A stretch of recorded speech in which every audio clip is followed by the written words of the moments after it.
Our power has seen millennia. You will fall before the Ennead, and I'll form the head. Wait, the rest of you didn't say your parts. Come on, we practiced.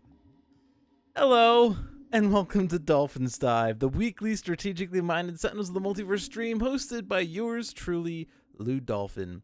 Idealist believes in civil rights for everyone and in being as inclusive as possible, so any comments or activity actively working against that goal is not welcome and will not be tolerated. You can follow us at Handelabra Games on Twitch and Handelabra on Twitter, Facebook, and YouTube. You can follow me personally at LudeDolphin21 on Twitter and on Lude Dolphin and Twitch. It's just Twitter, no digits. All right, that's good. You can follow me personally at LudeDolphin21 on Twitter and on Twitch and what was the other one? YouTube. On Twitch and YouTube. That's what it is. All right, I got this now. On Twitch and YouTube, I'm just Lou Dolphin, no digits. Sentinels: The Multiverse is currently available for iOS, Android, and PC, Mac, and Linux via Steam and always via good old analog, cardboard, and ink. You can get the game and more info at sentinelsdigital.com.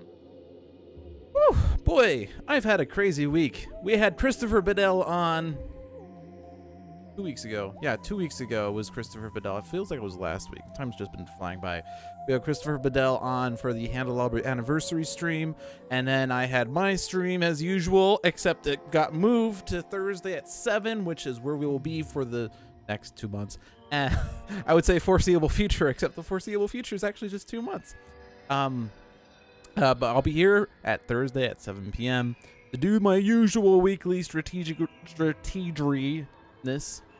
And what else? Oh yeah, we also had a special stream yesterday. Oh, the Halloween Agents of Scream special. We'll call it the first annual one. I'm not sure if it's actually going to be an annual thing or not, but it was pretty fun to get together. If you missed it, it was a pre-recorded stream that we got published and released right on Halloween night. So some of the trick-or-treaters probably did not see it, but it was just me and another Letdown and Pirate Savvy and Dover just playing Halloween-themed Sentinels, and it was really fun. When we got to make fun of a lot of people in chat, despite not having a chat at the time, but we did have a chat when the stream was being released, or the video was being released, and it was really fun. Some of the people that we did call out were there, and they liked it. Some of the people weren't there for it, so they missed it, but I think it was really fun. We might do it again, maybe, I don't know. It was fun to do it, but I also like the chat, as you can see by my impressive chat that I have here, which seems to either be not working or empty. I'm gonna go with empty for the time being, but if it remains empty for another 10 minutes, I'm gonna go and, oh, no, never mind. There's someone here, oh my god, there's someone here! Evil Dice Monkey, he's impressive. Hi, Impressive. I'm Lou Dolphin. Thank you for joining, Impressive. So, where are we? We are sitting here against the Ultimate Ennead, because for those of you that have been watching for the past 5 or so months, we've been doing the Summer of Ultimates for a long time, and we are down to the last contender, and it is the Ennead. The Ennead, as you can see here, is on Ultimate, and this is the last villain that needs to be defeated for the Summer of Ultimates. Every other villain has been defeated. If you're surprised by some of the victories, such as Ultimate Cosmotron, you can go back and watch the VODs. They're exciting and stuff. And I would say Ultimate Misinformation was probably one of the cheesiest, but also epicest ones, because of just the way we managed to get her completely frozen and controlled. It was fun and exciting. But Ennead, we fought at least twice, possibly 3 times. We've lost each time. They are a nuisance. They are very difficult. They get set up really fast, and every villain one-shot has all 3 symbols as keywords, so they go through really fast. So this is the first game of the evening, and if I lose to them, then the viewer's choice game will feature Ultimate Ennead, and if I lose to them, then I will also fight them in the random match, and hopefully we'll get the 3 games, and we will be able to beat them this time.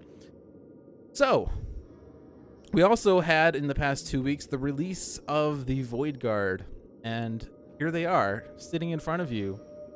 All 3 Void Guard and their variants, except for Mainstay, because his variant has yet to be released. So if you have not seen these are new things. I'm also like 80 to 90% familiar with their decks, but not as familiar, so I'm still gonna pull up cards and read them through and whatnot. So Super Sentai Idealist, her base power, I will read these out since they are new. Form the head, move a concept from in play and any cards under it to under this card. The Idealist deals one target X energy damage, where X equals the number of cards under this card.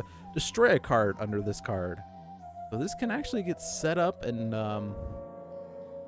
working, and can be a quite consistent damage dealer, I feel like. I haven't really actually used this power too much, but I feel like this can work really well against the Ennead.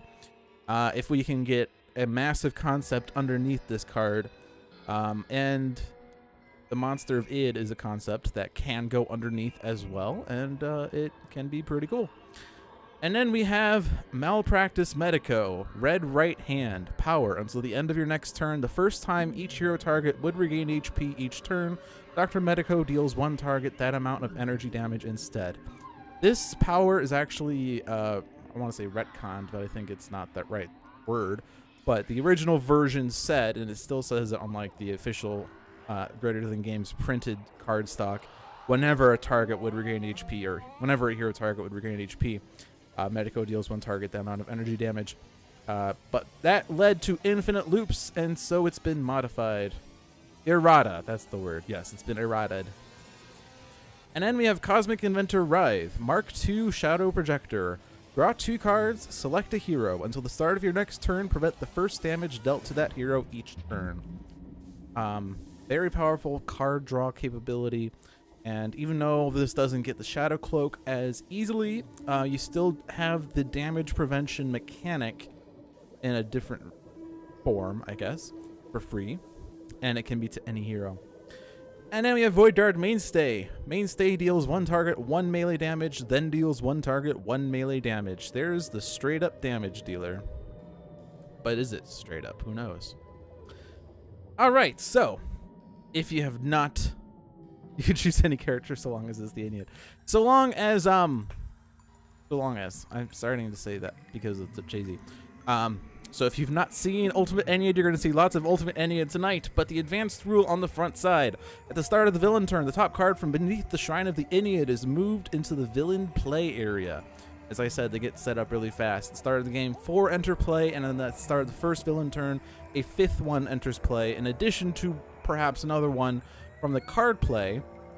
So we can see a lot of Ennead very quickly, and then they'll flip faster, and when they flip, increase damage dealt by villain targets by 1, so they will hit harder. And certainly they have lots of damage dealing potential, especially because the challenge rule, every villain one-shot has all 3 symbols as keywords: Sun, Element, Unk, all 3. You don't have to know what they precisely are, because I sometimes not forget to remember what they're called, and so it doesn't actually matter because every single one-shot has these words. And by the way, every card in their deck, other than the character cards, which don't actually belong in the deck per se, are one-shots. So it's really just every single card they have. Okay, let's see how this goes. Osiris is out, so every time a card enters the trash each turn, we discard a card. A Tomb is going to put an extra card out there. And we have Shu and Isis and Set. So yeah, so we're going to see 3 villain cards right away. And here we get the 1, 1, and 1s.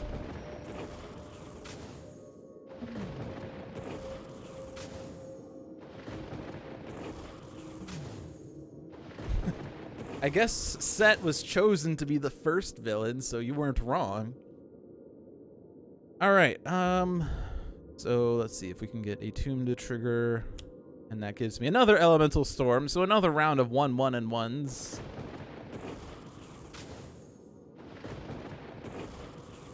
So guys, are you ready for viewer's choice?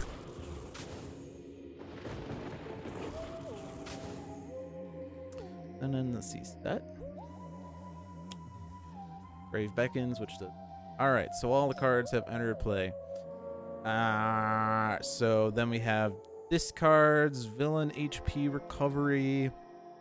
Damage to the highest HP hero and damage to each hero. I don't think order matters.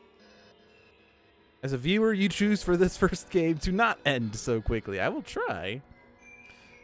I also forgot to read through our hands. I just realized. Idealist has bored now, making things up, sound beating, and vivid thoughts. Malpractice Dr. Medico has doctor's orders, life force of will, second opinion, and universal donor. Cosmic Inventor Writhe has darkly dreaming, lies of the shadows, Skiamaki, and somber tinker.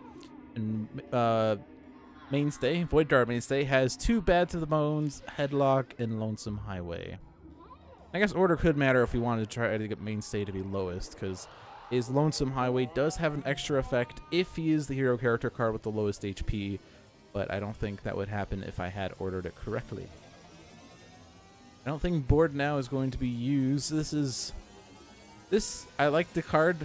Oh, I just did that. Okay, yeah. I like the card because like the whole flavor text on Idealist cards are awesome. Like Idealist has like the best flavor on her cards. Like her card names are awesome and her text on is also amazing. I just love the shrug emote that's included on there.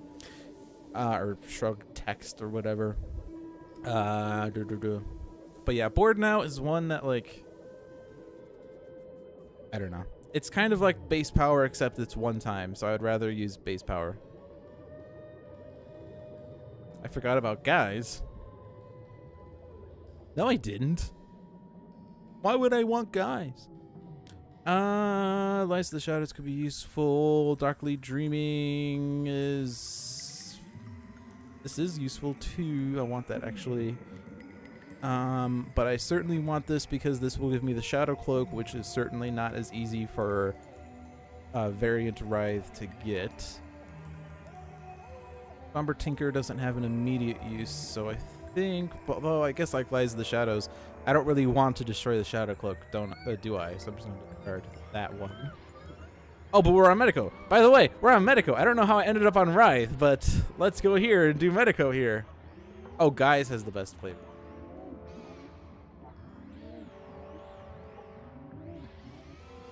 Eh. Alright, Doctor's Orders. This is awesome. Each hero character card other than Dr. Medico. This is another one of... This is like... Oh, one other... Okay, I see. This is like similar but different. Interesting. Damage dealer. Plus whenever a hero would regain 3 or more HP, they may use power instead. As you can see, I'm not 100% familiar with all of these cards, so I'm just going to go through them and analyze them. Whenever Dr. Medico is dealt damage, hero target other than Dr. Medico regains 1 HP, but the additional power of one target regains 2 HP. Probably want to hold on to that one, I think. Second Opinion is nice, but like we have 3 different cards that allow for power uses.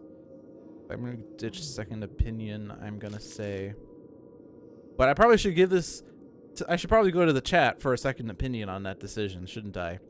Lies of the Shadows, we said we're going to discard. And Bad to the Bone, increase damage dealt by Mainstay this turn by 1, and then deal damage. Certainly works well when he has multiple card plays. Headlock. What I like about this card is that it makes damage to a target irreducible, which can bypass Newit's condition when she comes out. I want to hold on to that one, and I will hold on to Lonesome Highway, so I'll get rid of 1 Bad to the Bone.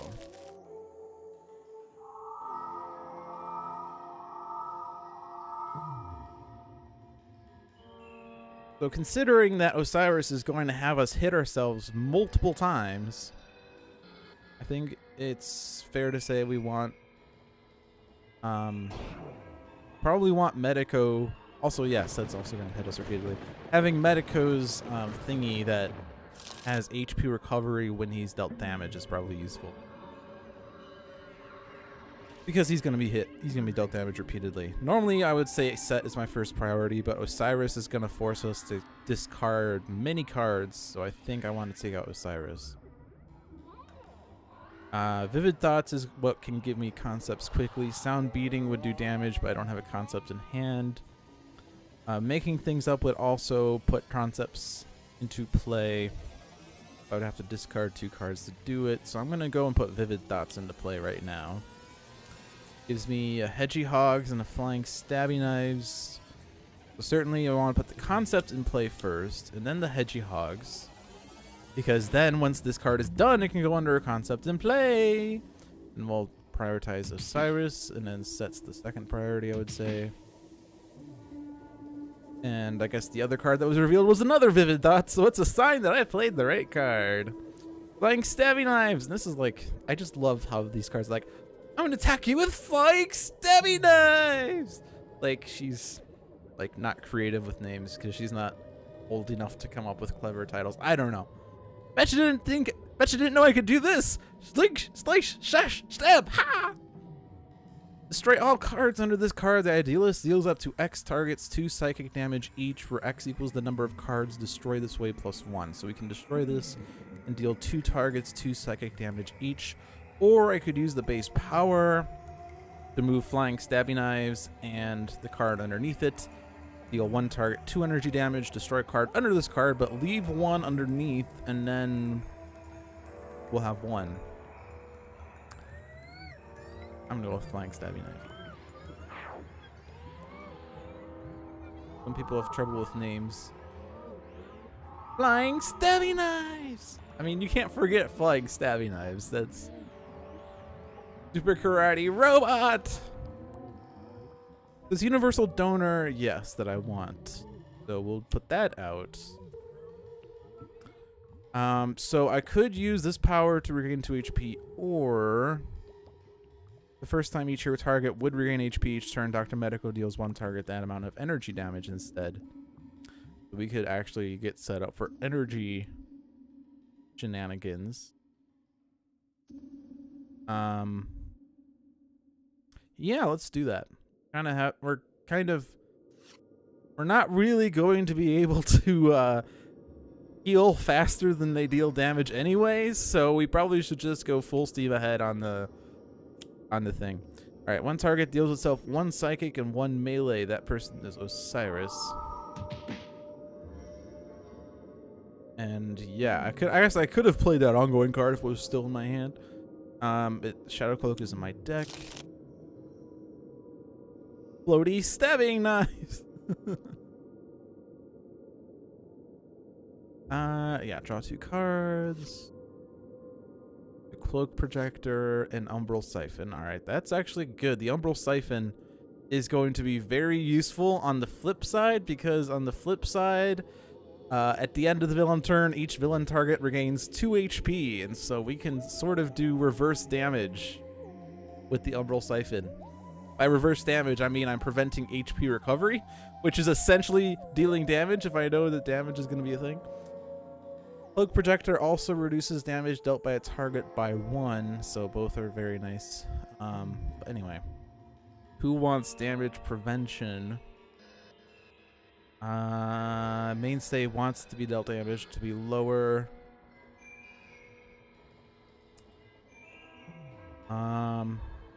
Medico wants to be dealt because of Universal Donor. And Writhe has damage reduction and prevention via the Shadow Cloak, so I guess it is Idealist.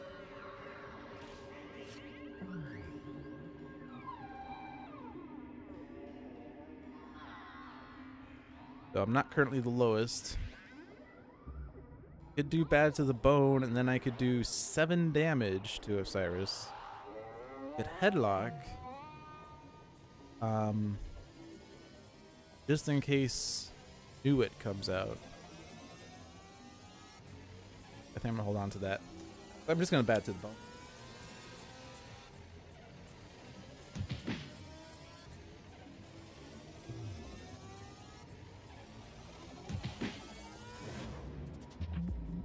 So I did not hear the Medico name until like an hour ago.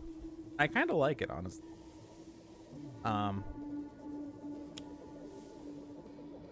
Because he's red and he's Medico, therefore Redico. Let's see. Highest, so someone regains HP, but oh no! Damage is dealt instead. And then there's a card play. Death's Grasp. This is reduced by 1, so it's going to 1, so I'm just going to let it go through because 1 is okay. And then Set can go off. Destroy all environment cards. Which hits Medico, who heals Idealist. But oh wait, she doesn't regain HP. I instead hit Osiris. And then the rest goes through. I guess I probably should have tried to do the one that would have hit Idealist for more, since the first hit was being prevented, but I don't know if I could have controlled it per se. Maybe. I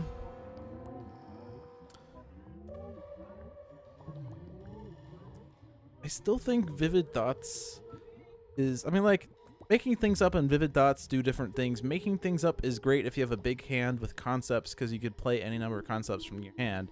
Vivid Thoughts, you can't do that, but you still put concepts and fragments into hand, or into play, and you put other revealed cards into your hand, so you're not discarding cards. But yeah, I think Vivid Thoughts is currently a bit better value between the two. We have 2 Doctor's Orders and a Life Force of Will, so I'm going to do the Jeremy strategy of discard the card you have duplicates of. Darkly Dreaming is good. Somber Tinker can get me the Shadow Cloak back after I use Darkly Dreaming. Portable Dark Lab, I haven't really utilized too much, because it's basically putting a card into your hand, and you could optionally play the bottom card of your deck, but I could just draw 2 cards with my base power, so I'm going to not do that. I mean, I could play an additional card if I set it up right. And then these. They're all good. I still want to keep Headlock. Lonesome Highway I want to still be able to use, but I don't know if that's happening. Bad to the Bone would be strictly better than Lonesome Highway if I cannot trigger the second damage part of Lonesome Highway, so I guess I'm just gonna get rid of Lonesome Highway. Actually, Bad to the Bone is strictly better than Lonesome Highway if I factor in my base power. So, that worked. Then Medico's dealt damage, so I'm gonna heal Mainstay, but he didn't actually regain the HP. Alright, now that's all expired.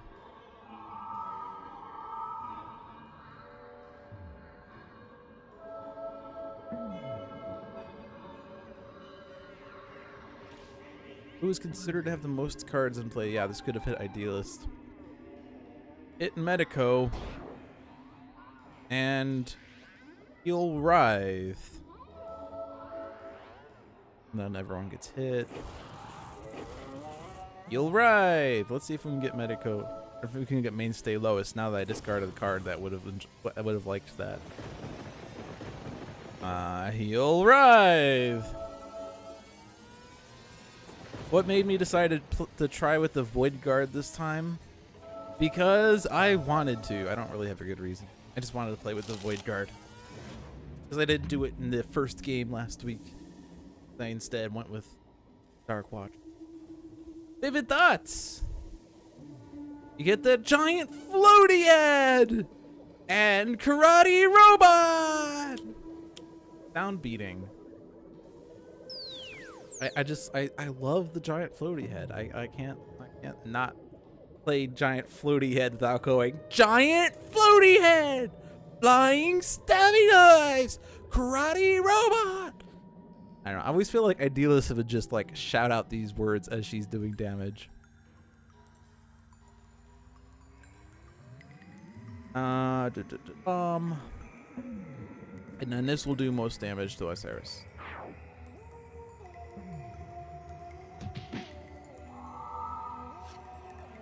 And Strange Super Ego is good and good. Doctor's Orders.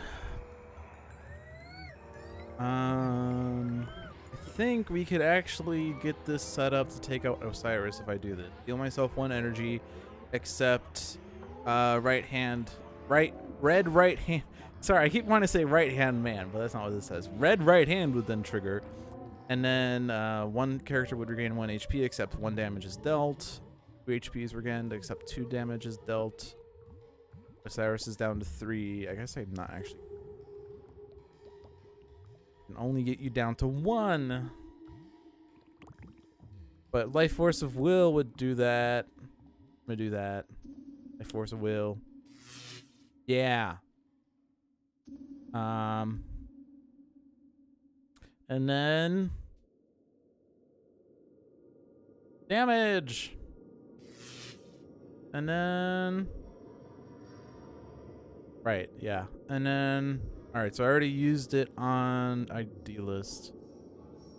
So Idealist would rather use a power. We'll go with Karate Robot!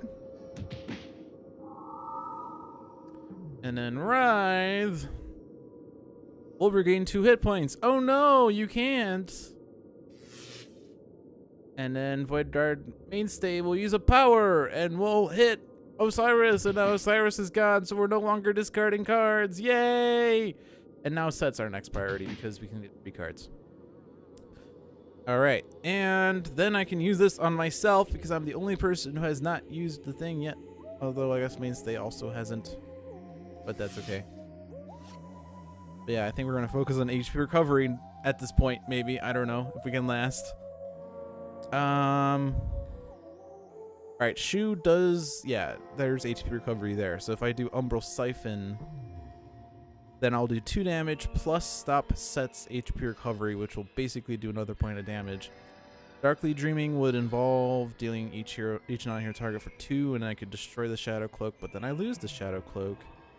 Somber Tinker, move an equipment from my trash. Oh look, there's new equipment in my trash, and then I could play an equipment card like Umbral Siphon. Hey! But I would rather use that on the Shadow Cloak if which is a little less likely with this version because I want to keep it in play, I think. But well, Umbral Siphon! Wait, this isn't Idealist. Oh yeah, and there's the +1. I forgot about that, so that's nice.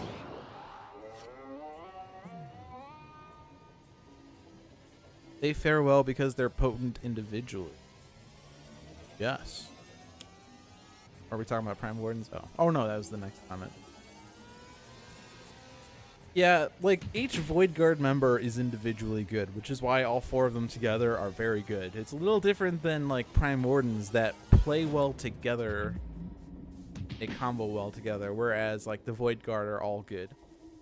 I mean, it's not like they're like that the other heroes are outright terrible, but all the Void Guard are good. Frailty is out. And knew it's out. Oh man, I knew it. And Mass Overheating is destroying the things. No. Alright, so what does Osiris do? Destroy the target with the lowest HP other than a character card. So environment targets are not going to be staying out.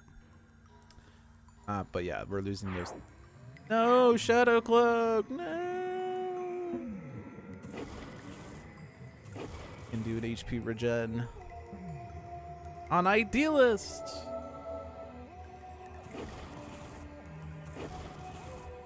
Dark Watch is not the best. Oh no, not with imbued frailty. Shoot. Well, Medico's down. Medico's dead. Dr. Medico is Dr. Dedico. But we can do 2 instances of 1 HP regen.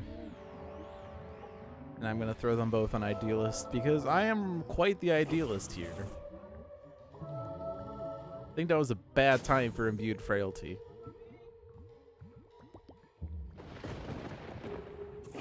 I mean, like, Elemental Storm is pretty bad with any damage increase.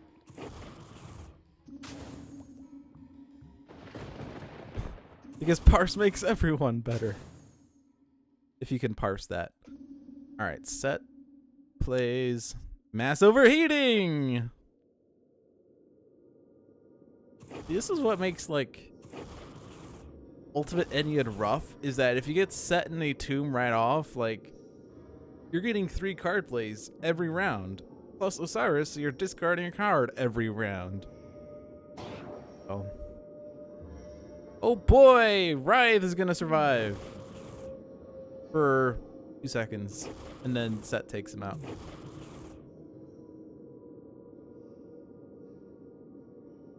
Or do I want Nephthys to take him out? Nope, Nephthys is gonna do HP regen. Alright, that was the first game, guys! Who's ready for the second game of Ultimate Ennead? Woo! Alright, so, who wants to participate in Viewer's Choice? This means that there will be up to 7 questions that we will ask. And depending on how the first person answers it, maybe we might not even get that.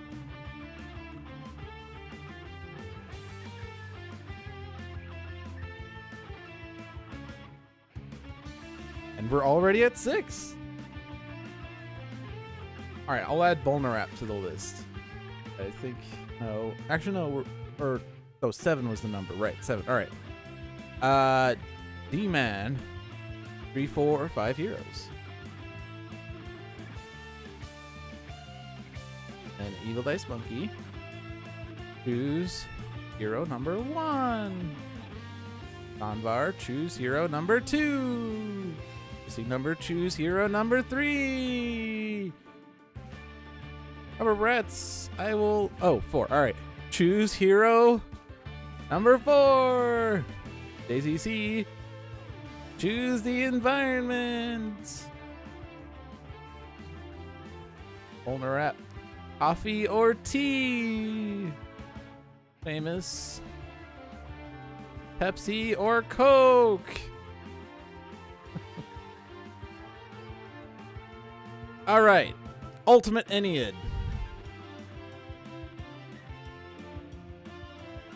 And we don't have any other responses other than Sanvar, who wants Scholar of the Infinite, and he was hero 2.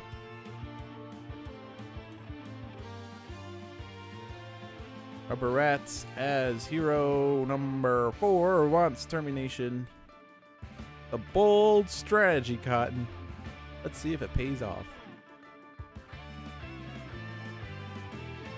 Hey, Vulnerap, that's fine. No mercy. It's time for Action Hero Stuntman. Da da da da da da da. And that is hero 3. Hero 1 was who? It was Evil Dice Monkey. Evil Dice Monkey says Fanatic. And the environment was the question that went to JZC. We're doing Ultimate Ennead versus Fanatic, Scholar of the Infinite, Action Hero Stuntman, and Termi-Nation Absolute Zero in Thorath. So, is this the time that we beat Ultimate Ennead? Place your bets now. I say the odds are 3 to 1 because that's odds. I don't know. Our power is seen millennia. You shall fall before the Ennead. Repent, evildoer. You cannot stand against divine might. Alright, so Fanatic is starting with Absolution, Divine Sacrifice, Embolden, and Zealous Offense. Scholar of the Infinite has Flesh to Iron, Keep Moving, Proverbs and Axioms, and Truth Seeker. Action Hero Stuntman has Coup Facant, Coot de Coot, Dramatic Cliffhanger, and Violent Escalation. Termi-Nation Absolute Zero has Cryo Chamber, Focused Apertures, Frostbound Drain, and Isothermic Transfer. So, here we go. 2. A Tomb, so we're getting 2 card plays. Set, so we're getting 3 card plays. And Osiris, so we're discarding a card each round. Woo! Alright. And deal each hero target 2. And then A Tomb reveals Death's Grasp. And then Set plays Taste of Immortality, so we're getting Tefnut now. And then I don't know that the rest of this matters again. I mean, I guess if you want to have Scholar take the most damage so you can regain the most, I guess that matters. Or give him the most damage because he's gonna, well, does it really matter though? 2 at the highest. That's Scholar, sure. And Fanatic. And now Absolute Zero is still the lowest, and that's not gonna change, so it doesn't really matter. Yeah, the keywords being a dynamic thing in the digital game is really nice. Like having all the villain one-shots actually have all 3 symbols, or in Freedom Tower when Caspit's Playground enters play, all ongoing cards gain the keyword equipment, literally. And in Magmaria, all the equipment cards gain the keyword Magma Crystal. Those are nice effects. I don't think I'm a Divine Sacrifice. I'm sorry, gang. I want to keep Truth Seeker, but I don't think I'm going to be able to have enough cards to do all the things that I want to do in this game. Yeah, I'm just going to push Truth Seeker. We kind of have to go fast here. Kind of have to move fast. Koot is dangerous when there's a million instances of damage dealing, so I think I'm going to just not do that. And I don't know, Cryo Chamber, because you can get equipment cards back, but I want to keep the modules.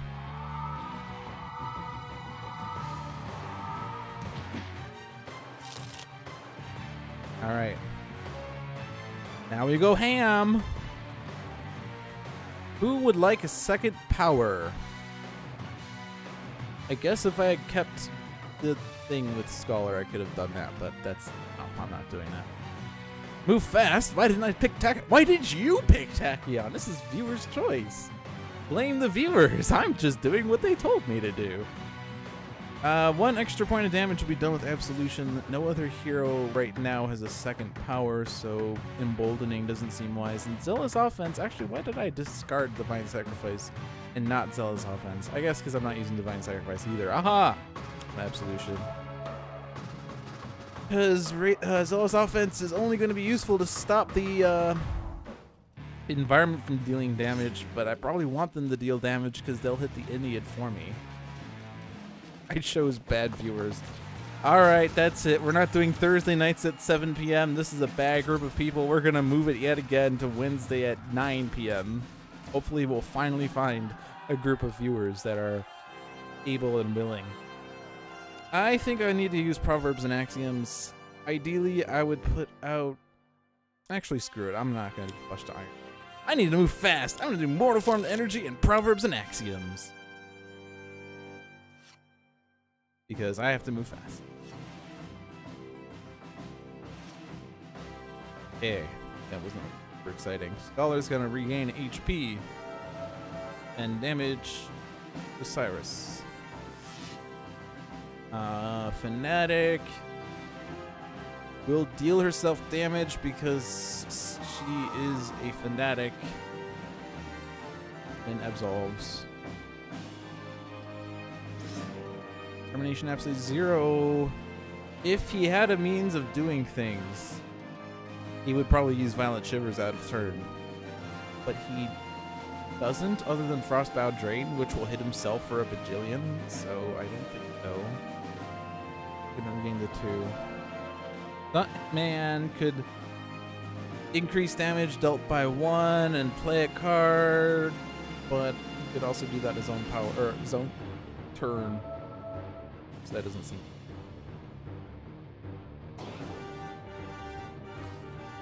Here we go.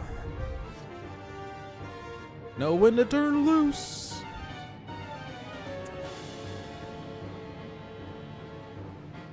Yeah, that would have been great for sure. But it's not my fault. Whoever chose Fanatic, you could blame them. I think it was that Evil Dice Monkey that chose Fanatic? Oh man. Terrible viewer.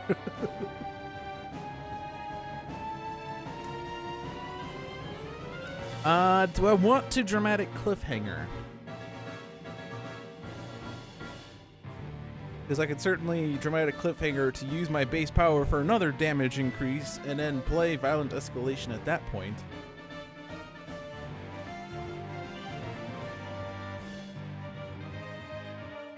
Didn't that impressive person choose it? Alright, I'm gonna do Dramatic Cliffhanger, Base Power, and Steal the Scene. This combination of cards is what will work out well, I think. I could then use my power and do something else.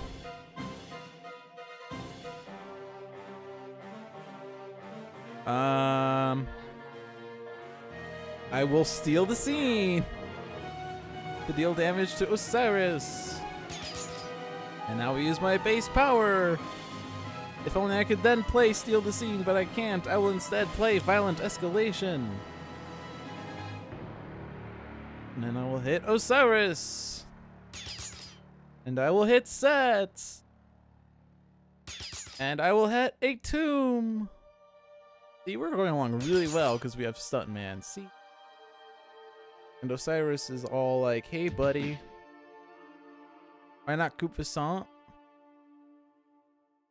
I don't want to do Coupe.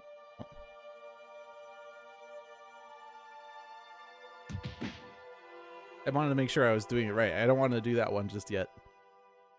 I'm saving it for a rainy day. Isothermic Transducer is the play.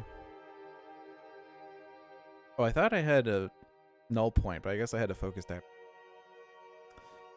I don't think I want to do Violent Shivers because there's too many non-fire instances of damage going around, and I don't have means of regaining HP. Cold Snap. Well, that would have been nice to have. I would certainly use Violent Shivers for Cold Snap. Baratheon Military goes off, but first, a Dramatic Cliffhanger.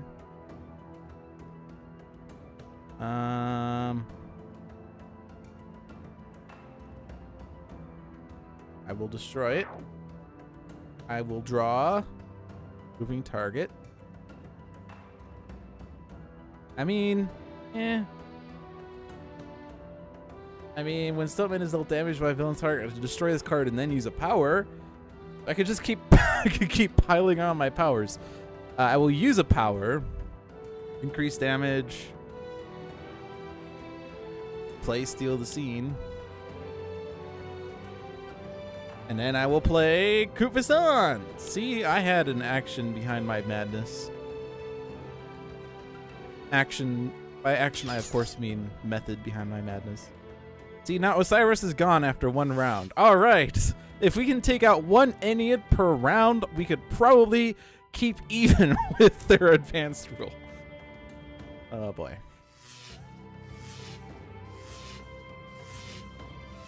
But at least we're not discarding cards right now.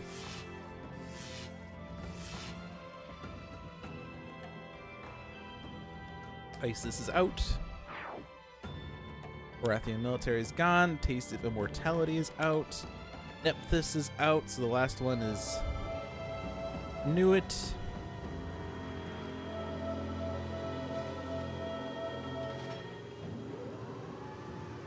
Yeah, let's go ahead and do what cards we get. Death's Grasp. And that's Death's Grasp. Alright. We're not getting any other Enneads.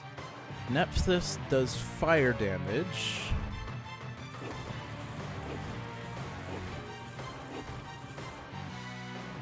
That's our next priority.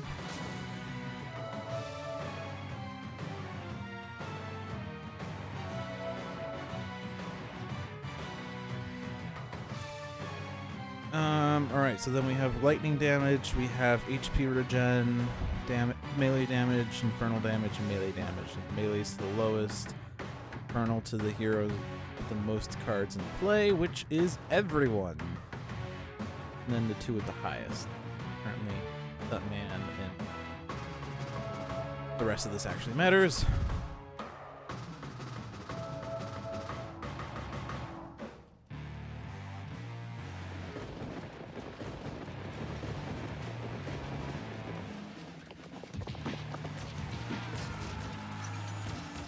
Scholar, please. Okay.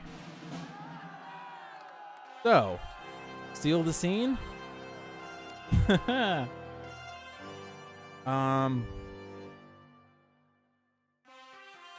mean, I currently have 3 damage boosts, so I kind of do want to do this. Even though I don't really have many options left, but... yeah. 5 damage? Sure. And I will use my base power.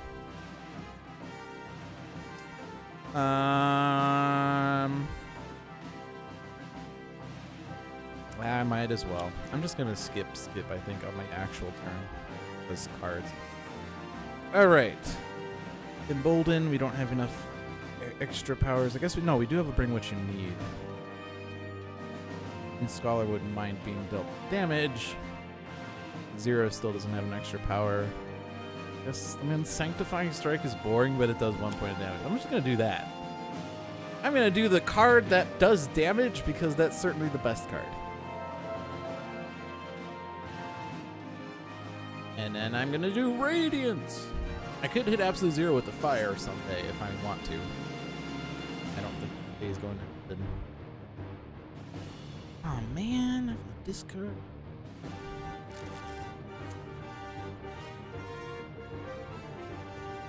I should be able to survive another. I'm gonna bring what I need because I need cards. And next turn I'll do Flesh to Iron. Get out of the way is excellent. Expect the worst is different than Flesh to Iron. Defensive Transmutation is not as helpful in a multi-target game, so. And now I have 2 Flesh to Irons. Alright.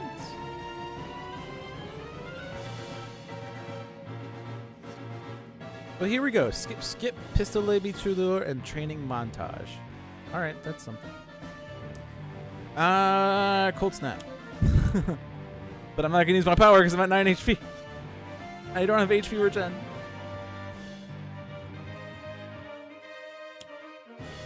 Being-bound Ravagers, hitting everything. Everything.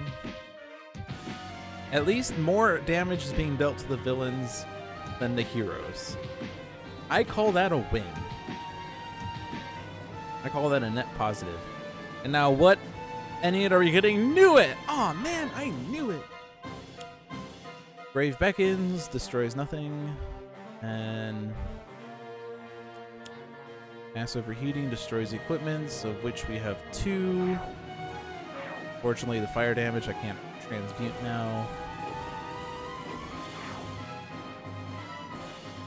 And that is not that exciting, actually. I don't want to play that because that's going to get destroyed immediately. Or no, actually no, we're past the damage destruction part. I don't want to do the... Oh no, you can't make me. And then set gives me Mass Overheating. Oh, look at that. I didn't play the equipment card because it was going to be destroyed here anyway. I feel like I'm experiencing deja vu with the double Mass Overheatings.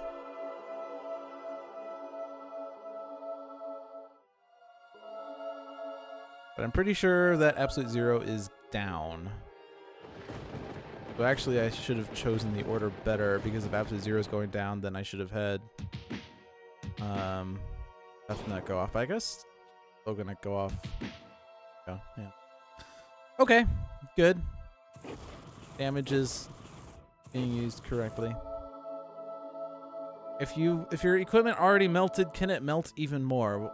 It depends. What's the melting point of lava? When does lava melt? All right, here is a terrible question that most people are going to get wrong. What is higher, the freezing point of water or the melting point of ice?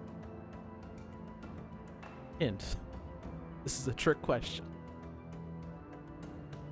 Holy Nova, please. They are the same! What? No, no, no.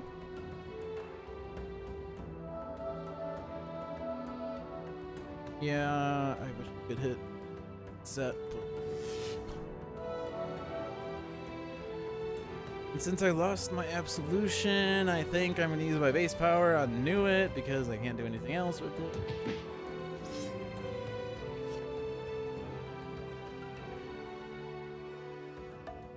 Alright. I don't need 2 fleshed irons. I want to get out of the way, but knew it is out, so it's not going to be as effective as I would have liked it to be, so I'm just going to flesh the iron and bring what I need. We're currently at the point where we're waiting for Scholar to win the game. No one to turn loose is fun, but I don't want to discard my hand because I'm not going to keep my elementals. And then Action Hero Stuntman. It doesn't really have exciting options either. You get training montage to draw up to 3 cards if he deals himself some damage. I don't know if that's well, he's gonna go anyway. He's gonna perish at some point in the future, so I'm gonna force himself to perish fast. Let's see. Reduce damage dealt to Stuntman. Okay, that's one that I'm happy with. I'm gonna put out Stylish Armor. The Stylish Armor. Because it's armor with a U, because it's, you know, non-American spelling. Until the start of your next turn, reduce all non-cold damage by 1. That's actually tempting because we don't have much offense yet. And that will negate their advanced rule on the flip side. Alternatively, one player may play a card. If Scholar had a redirecty card, that would be fun. But he doesn't. Wrench, like everything else he had. Knights of Transgressor would do 4 damage. But now we're at the point where they're going to regain HP like really fast. So that's actually upsetting. Yeah, I'm just going to reduce all non-cold damage by 1 and keep ourselves alive. Oh, look, it's an orbital bombardment. And it's not a target, so it's going to stay in play. And all non-cold damage is reduced by 1, which is why Elemental Storm is now only going to do 4 damage instead of 6. But Scholar at least reduces it to 0, rightfully so.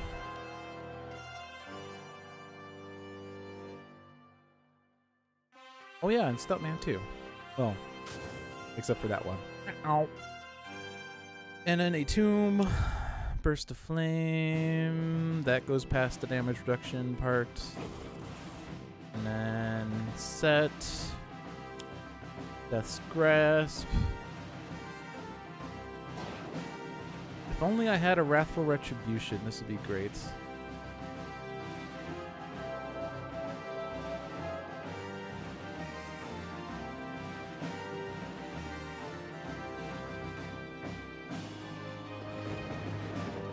Are we just sympathizing for him yesterday? We sympathize for him daily. Yeah, I'm actually pretty happy with that Stylish Armor because it's already paid off in spades. Fanatic, on the other hand. Womp womp.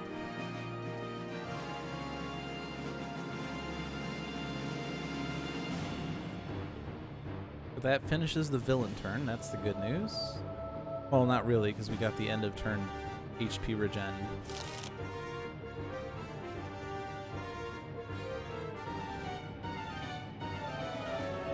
So they're all at max HP except for Set, and because I did the absolute 0 effect, it's actually kind of bad. One player may play a card. One hero regains 2 HP. Select a hero. Increase the next damage dealt by that hero by 2.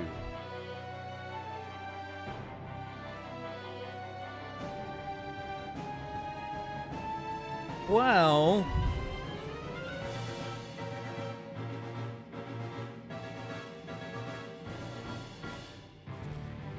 I mean, Stuntman's gonna use no time to bleed. I think I'll give Stuntman a 2 HP regen. I know that Scholar has his thing, but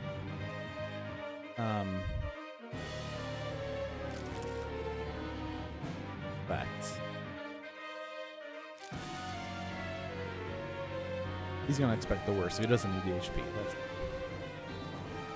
I guess that means I don't need Flesh to Iron either. Too late. I'm gonna keep Brace Under Fire. That's a good one. Transmuted Recovery is also good. All right. Don't dismiss anything. All right. Well, I'm going to put out No Time to Bleed, and I'm going to use my base power to increase my damage by 1. And then I'm going to play Coup Passant for 1 damage because of all the reductions. I guess knew it's still... knew it's going to regain it back. And hit set. Maybe we'll proceed against set someday. I don't know. We're kind of at a standstill right now. But I guess I don't need the -1 from Absolute Zero anymore. We're going to go with a card play instead. Because I can.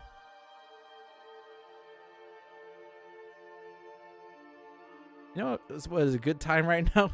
It's for a Don't Dismiss Anything when you have no idea what's going to happen. No idea. I could move a card from my trash to the top of my deck. Or I can put the top card of my deck into play. Volatile Liquid. Okay. It's something. And Lance Flammies. Alright, so at least Orbital Bombardment hits Ennead.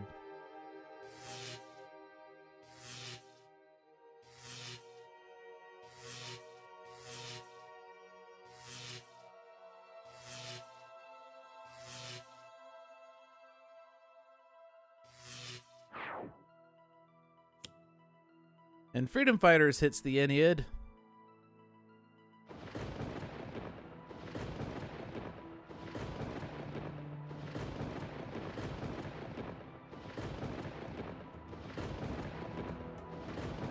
So now it's a game of environment versus Ennead. Well, the problem is that Osiris destroys the environment whenever anything enters play. Elemental Storm kills Stuntman? Yeah, Stuntman's gonna die. Well, Stuntman's gonna die, but every time he's dealt damage, then he hits set for a total of 1. Yeah. Woo!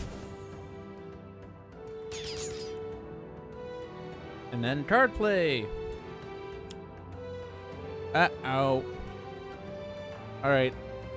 Well, remember when I said Stuntman's going down? Well, we're going to destroy Stuntman's things. Because he's dying anyway, so... I guess... Oh, right, we do have this. Aha! Hidden Mine. Aha! If Stuntman's going down, we're never play Hidden Mine. Then I can play a card or use a power. Hey, I'm going to use a power that lets me play a card. How about that? Like Hidden Mine. And I'm going to destroy Hidden Mine. Because it's mine. This will take out Stuntman. But it will also hit the Ennead first. Because he was going down anyway.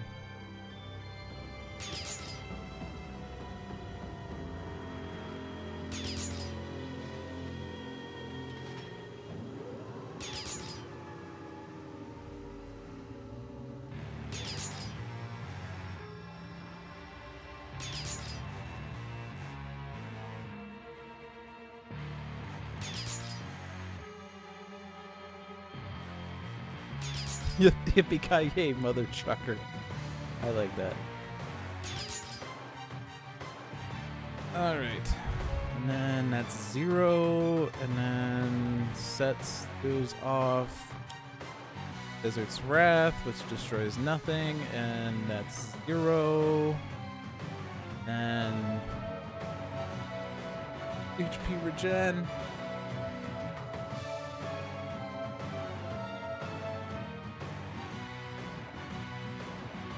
So yeah, we survived the Ennead turn because of expect the worst.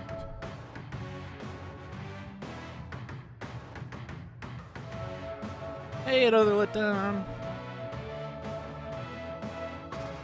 Hey, Dragon.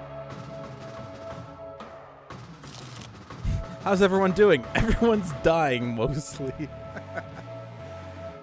Oh man, if it wasn't for all of this HP recovery, we would be doing pretty well, but we have to like combat that.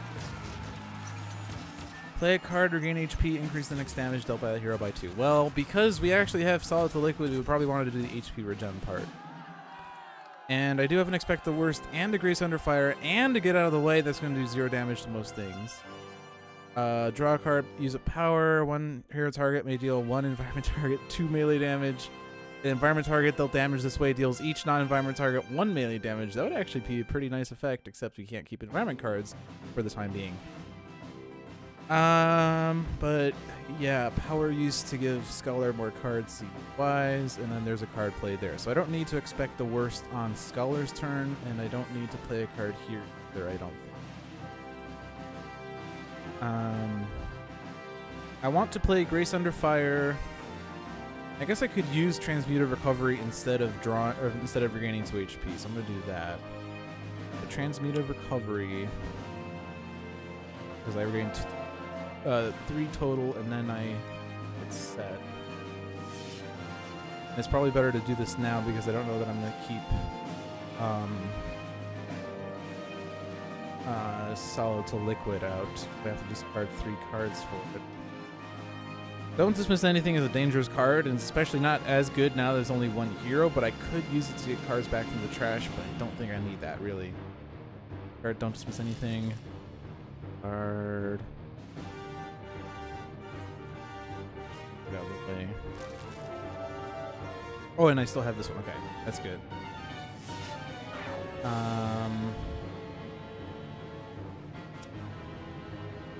If I'm going to keep this, then I'm going to have to discard Transmutive Recovery, which is most of the reason I would want to keep it anyway. Get rid of Solid to Liquid.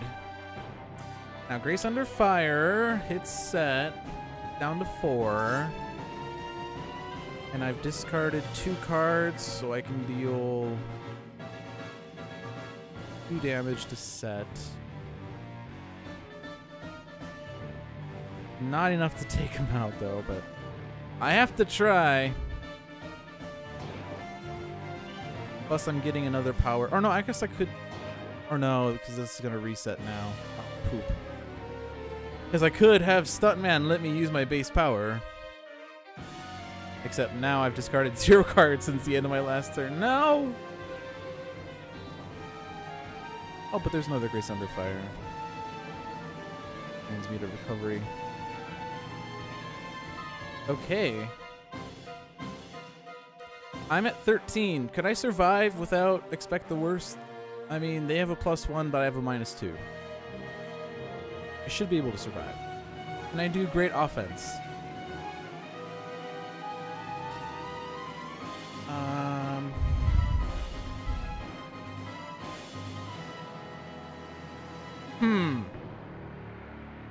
Problem is that I can't do more than 1 point of damage unless I use Grace Under Fire, and then it's a massive waste.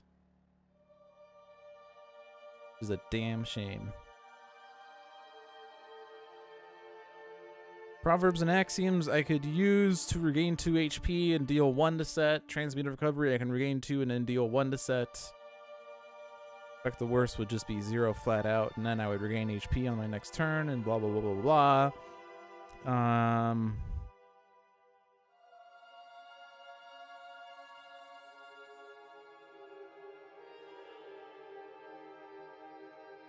Definitely will play something. Guess I'm. I had faith, but then Fanatic was intapped. Cause it's a waste to do Grace Under Fire.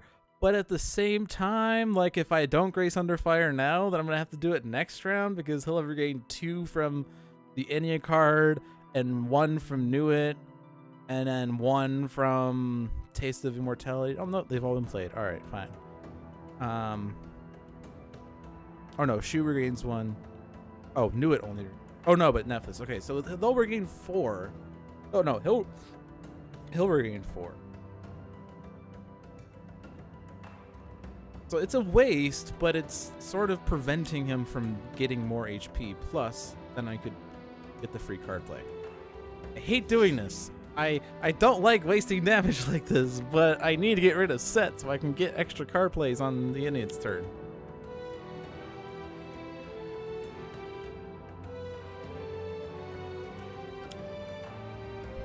Raise the power, which actually doesn't do anything. Elemental Storm does 0.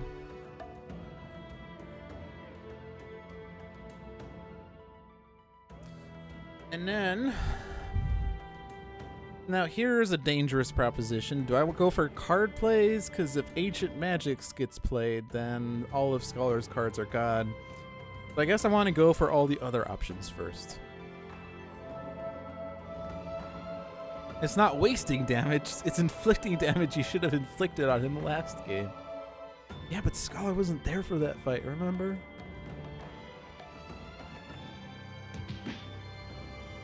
Right.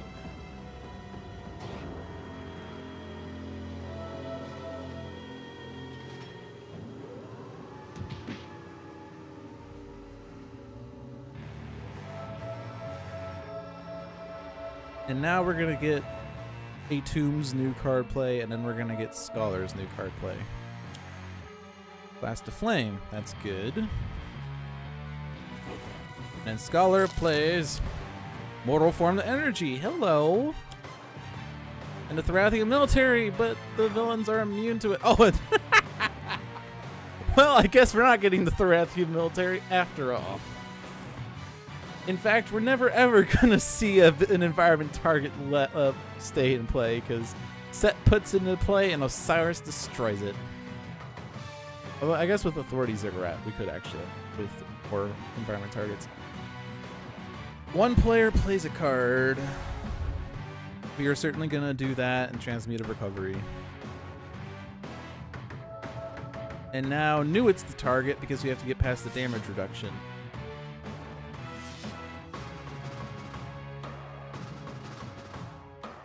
Alchemical Redirection is an excellent card that I can use to discard. I don't think I'm going to use Truth Seeker. There we go. And Proverbs and Axioms, I'm going to dip. And I'm certainly going to play both of these cards in some order, thanks to Absolute Zero, so it doesn't really matter the order, I guess.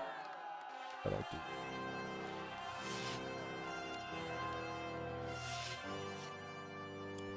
Keep moving. I guess we could still get the third Mortal Form if I can keep all these cards out. Bring what I need. Grace Under Fire still has use and utility. Get Out of the Way could potentially be amazing. I'm probably going to see it. Well, I have to get Nuit out first, but once Nuit is out, it'll be great.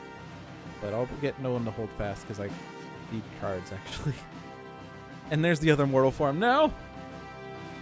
This could legit take hours. Oh, are you saying I need to fast forward now? Okay. We're going to fast forward. See? No, we're not going to do it. It's only 8:04. We've only been at this for 1 hour. Chill, dude. Chill. Get out of the way, and I'm not going to put Solid to Liquid in my hand when there's a Keep Moving. And then we're going to play a card, and that card is Expect the Worst.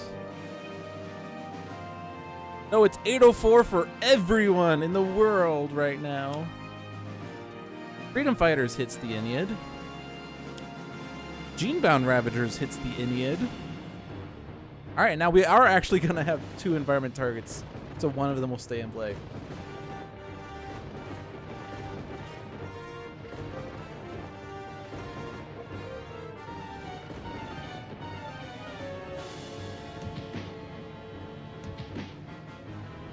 Which means I could use Stuntman's one in cap. Yes.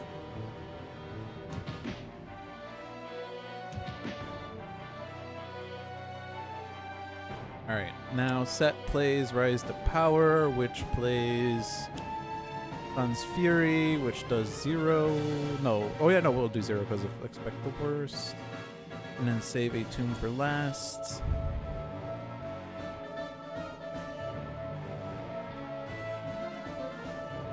Just speaking from experience on Scholar versus Ultimate Ennead.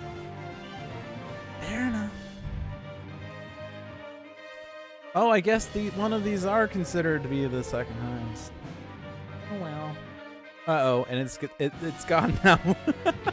Well, I guess we're not gonna get another environment target for the rest of this game.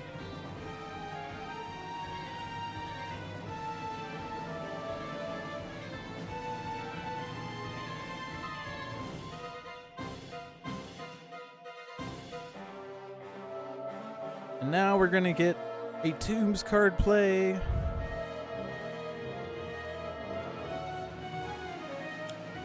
Desert's Wrath. Well, I guess we're not gonna keep the environment cards in play at all.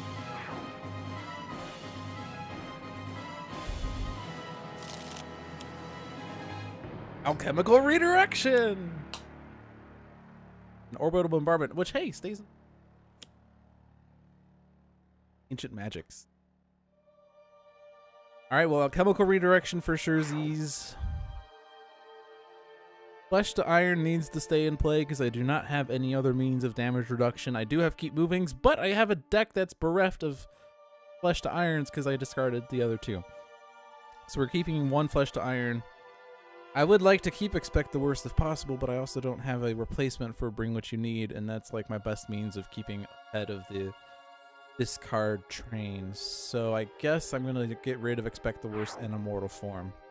As sad as it is, we are at least past the damage dealing part of the turn.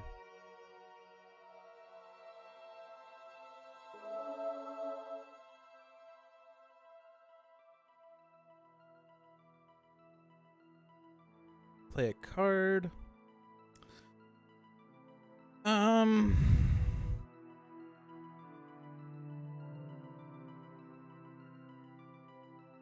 I could keep moving into 2 solid to liquids.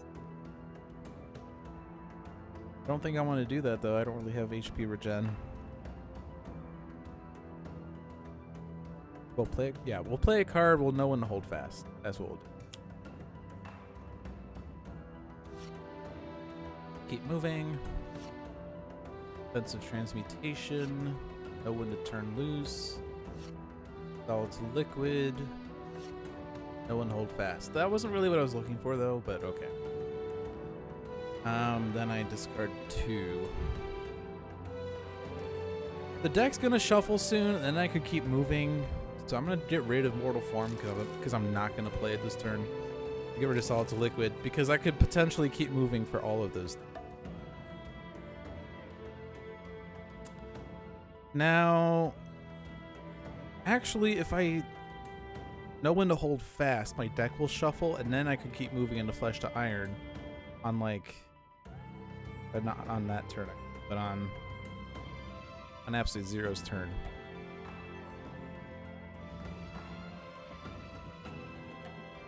Yeah, I'm gonna do that.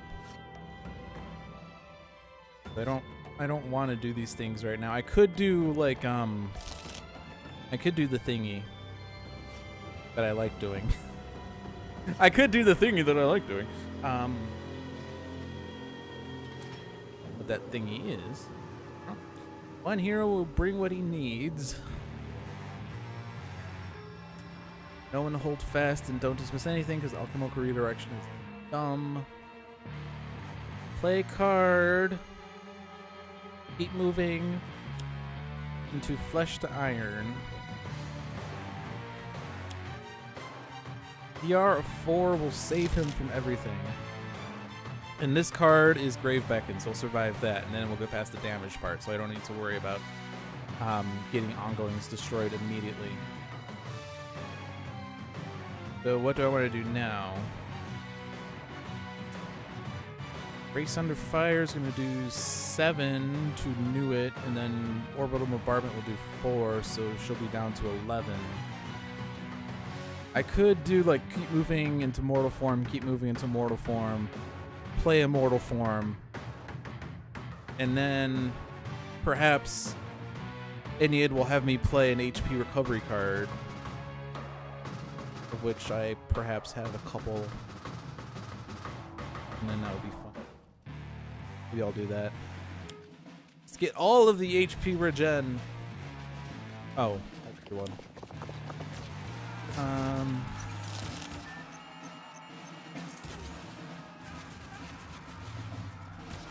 Yeah, I'll put it out just in case for some reason things get destroyed. Water.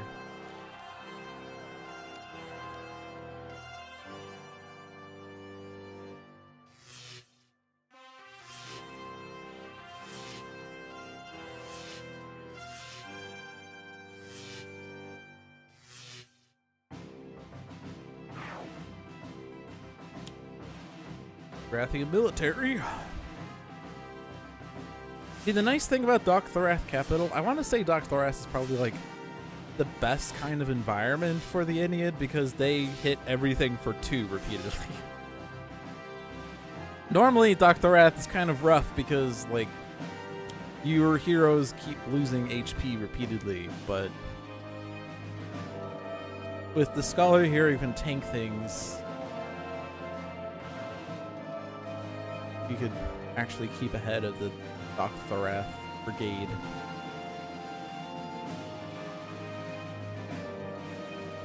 But what do I now?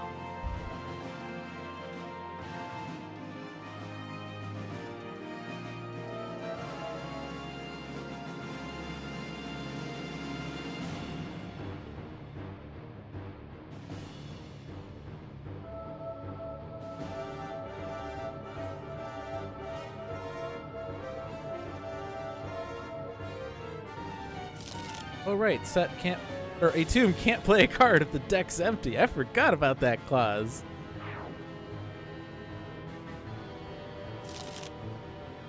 And Sun's Fury. Okay, well we survived.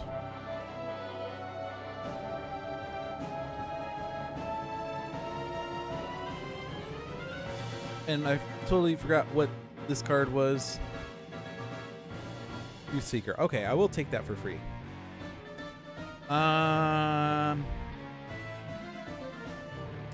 So I think the way to go is Transmutive Recovery. I regain 2, and then I deal 6 to New It, whereas Grace Under Fire does 7. Plus I draw 2 cards. So I'll do that.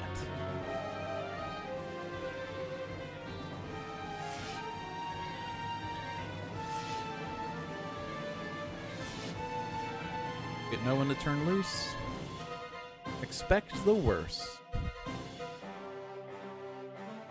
And now I discard 5 cards. Yep, I don't think I'm gonna Grace Under Fire at this point. Getting rid of Expect the Worst is risky, but I do have 2 Flesh to Irons right now. If I lose one of them, that's actually okay. So I'm gonna get rid of Expect the Worst. I'm not gonna play 2 Know When to Turn Looses. I don't think Offensive Transmutation is going to be utilized, and I'm not going to use Solid Liquid. There we go. See how easy that was?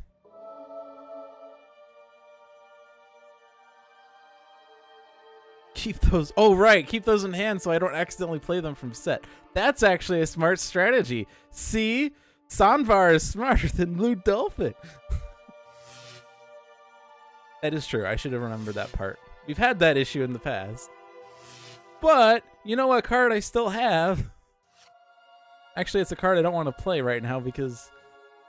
I mean, I have Don't Dismiss Anything, which I can use to return a card from my trash to the top of my deck, but I don't really want to... Oh, actually, I could play Don't Dismiss Anything and control what set plays for me. Oh, see, there's a strategy here. See the stratagem? I'm actually going to do Truth Seeker because more damage. I really probably... Well, I guess we have enough cards right now. I could go ahead and go that route. Use a power. I will do Truth Seeker.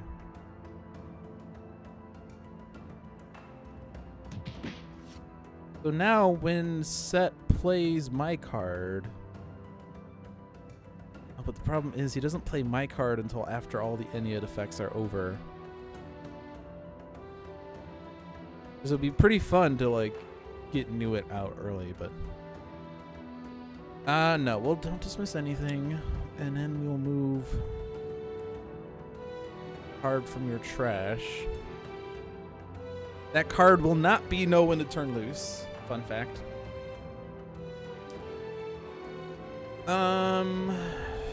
Transmutive Recovery will do 6 damage. No One Hold Fast gets me 3 more cards, but I'll do Transmutive 3.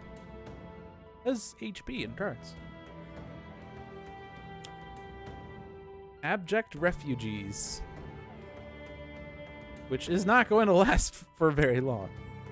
Uh-oh, Ancient Magics. Well, you know what? I don't need Truth Seeker. And...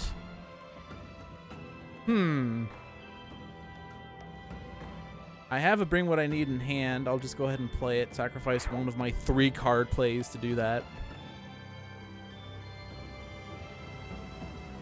Can I survive with a single flesh to iron? Well, there's another one in my hand and I have a keep moving, or another on my deck and I have a keep. I will go ahead and get rid of one because I kind of have to lose some HP at some point so I can regain HP again.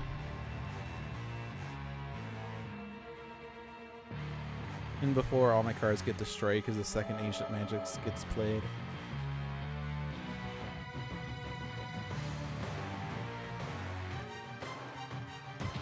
Now I could discard a card to redirect this to the Scholar, but Osiris doesn't like environment targets anyway.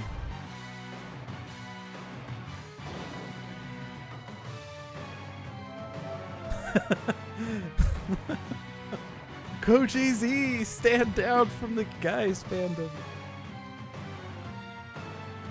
I have said on several occasions that I see how Guys is fun, but I don't like him personally, per se. I mean, like, I get it. I mean, I see how he's cool. I prefer to do other things.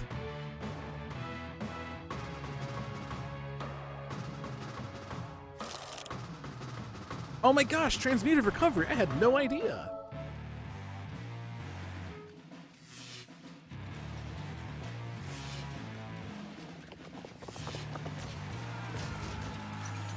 Expect the worst. That can replace flesh to iron if needed. Hey look, it's a Gene-bound Ravagers. Thank you for visiting, Gene-bound Ravagers. Welcome to Gene-bound Ravagers. Thank you for visiting Gene-bound Ravagers. I actually don't really know, like, so there's a Whose Line Is It Anyway reference in that joke that I make. I say that joke a lot to reference something that comes and goes, but when I say that joke, I'm always thinking about the Whose Line Is It Anyway scene from The Hat or something. I don't remember exactly what it was, but Ryan Stiles was driving and he's like, thank you, or welcome to Rhode Island. Thank you for visiting Rhode Island. It's like, it's funny. Funny. I get it.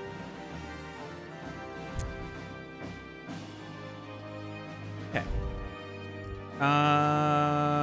I regain 2 HP and knew it dies. So I can't hazard a reason why I don't want to try to regain 2 HP right now. And the means I have of doing that is Proverbs and Axioms.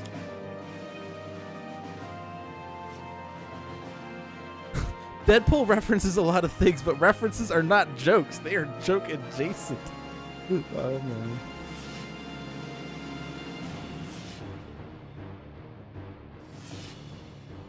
Like, I do see how it's cute, and I do think it's kind of amusing.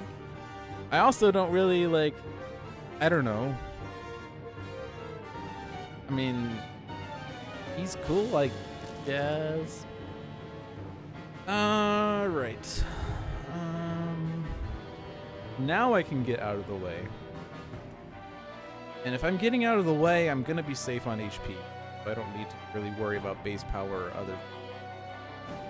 I'm not gonna discard that No One Is Loose because we know that if I discard it, then it could perhaps be shuffled back into my deck later. So I'm not gonna do that.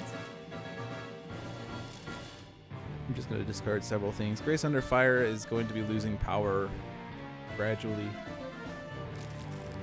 But get out of the way, number 1.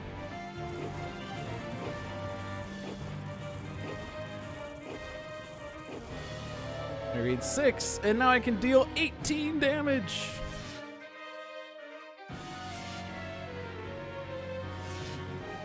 And then I deal myself 5 infernal damage, reduced by 2 to deal 5 infernal damage.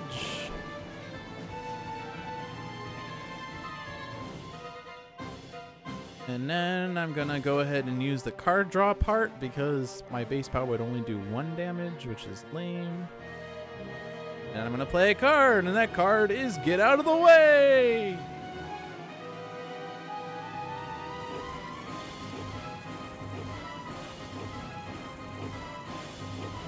And I regain 6 HP, and I take out a tomb. All right. Woo! All right, they're only gonna play 2 cards now. Tefnut is the last priority because Tefnut has us discard a card. And by us, I mean me. Nephthys. Each villain regains 1. It's not really any different than her front side because each villain will regain 1, but then she also deals with fires. Oasis damage dealing, which is negated. Discard the top 4 cards of each deck. That's actually not as good because it reduces my ability to stack my deck, but I guess she comes after set, so it doesn't matter 100%. Geb deals damage. Flip side, put the top card of their hero deck on the bottom of their hero deck, and again, that doesn't really do much because it comes after set. And then choose HP recovery and play the top card of the environment deck. And that happens right before Osiris. No, wait, no, never mind. I'm looking at the wrong one. Oh, no, Shu. Shu and then set, and then Osiris destroys one. So maybe if I destroy Shu, we could actually keep environment cards in play. I'm going to go with Shu. I did waste 1 point of damage. I apologize. Defiant Looters. No! No! No! Don't you do that. No. Don't you do that. Oh, I guess I knew that was going to happen anyway, but hey, don't you do that. Actually, I guess that's fine because they're only going to deal damage and regain HP. That's not too bad. It's worse when like we get 3 card plays triggered. That's okay.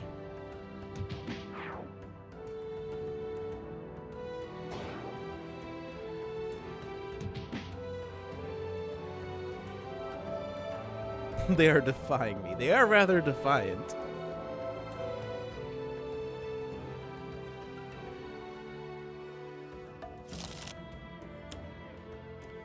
Sun's Fury.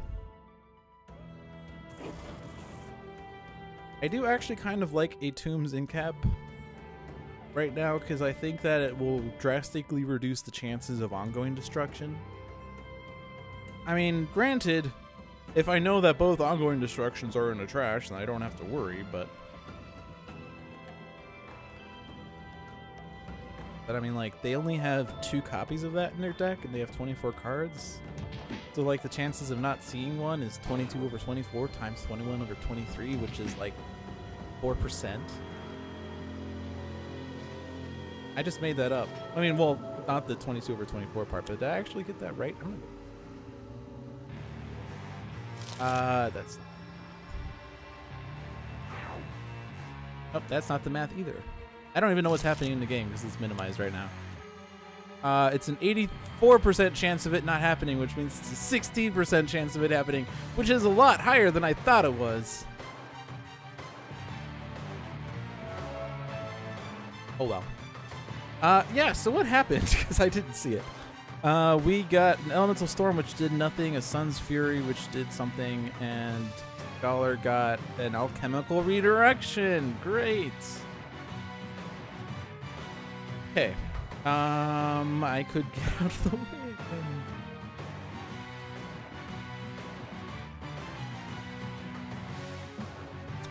I do also have a No One to Hold Fast, and that will shuffle my trash into my deck.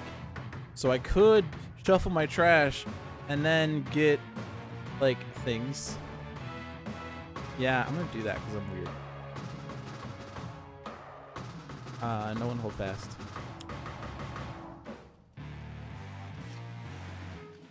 Oh my gosh, these 4 cards. I did not know I was going to get these 4 cards.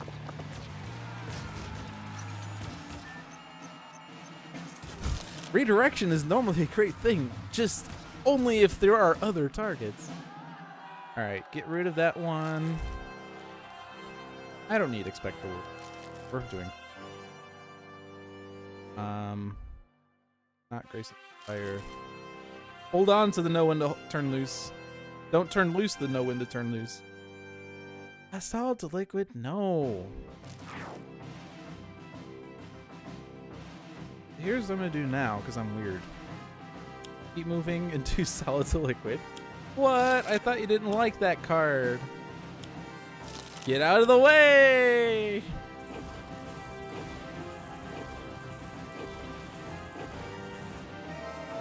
Gain 7. How many cards have I discarded? 4, so I'm gonna do 5 damage. There's gonna be some loss of damage, so I'll put Shu down to 1, and then maybe something will happen. So now between these other ones, Tefnut's definitely last. Nephthys doesn't really matter. Yep, move cards. Isis, discard cards.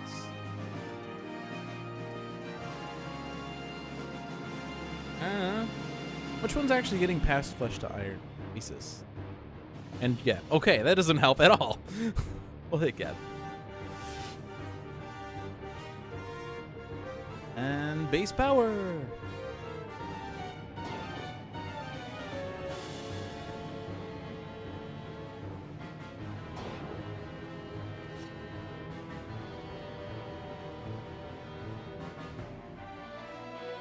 Now I could take out Shu if I use my base power. Yes, I will do that because it's weird.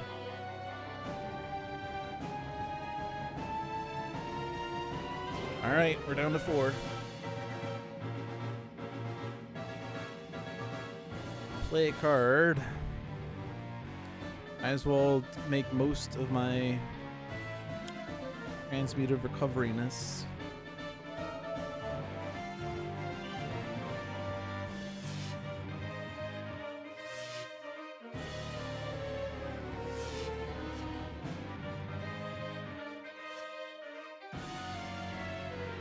So what are the chances that I play no one to turn loose from set?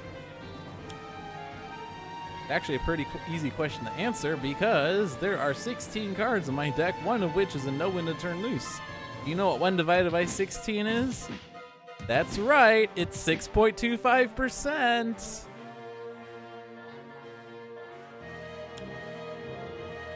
A free orbital bombardment.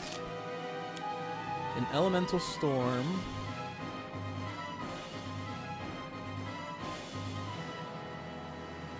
A bunch of effects that trigger.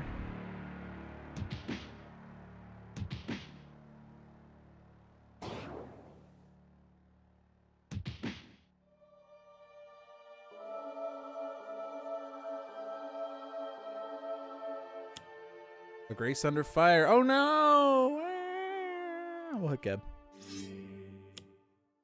Rathian Military. Oh my gosh, we're actually going to keep an environment target out for a turn. Oh my gosh. This is so weird. I guess I probably shouldn't have hit Geb because I guess, well, the orbital bombardment would do 4. I did 5 or something. Or no, and then we're gaining that. Okay. Well, the good news is orbital bombardment takes out Geb. I don't have to worry about Geb. Play a card. Do you have a Proverbs and Axiom? Play that. Because then you regain 2, which is actually 4, because they did the math.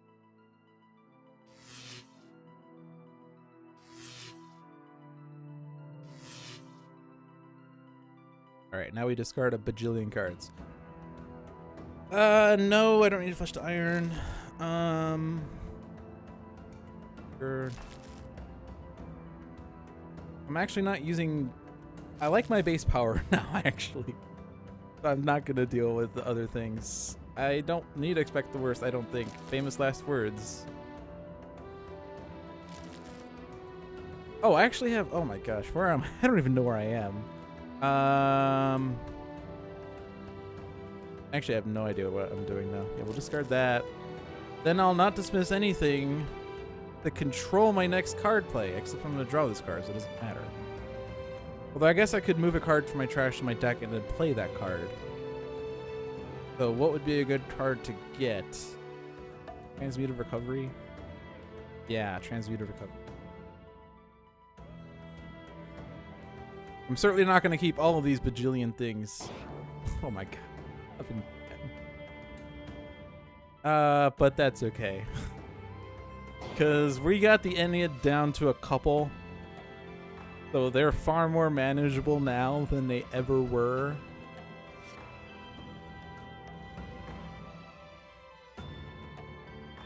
So now we have 13 cards, one of which is no win turn loose.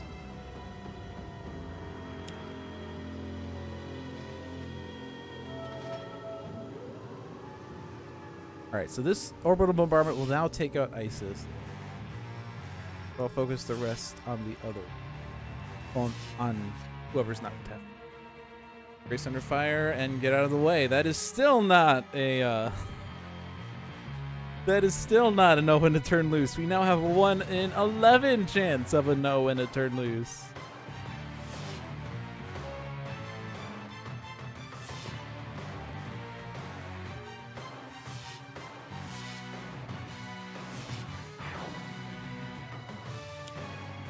Freedom Fighters.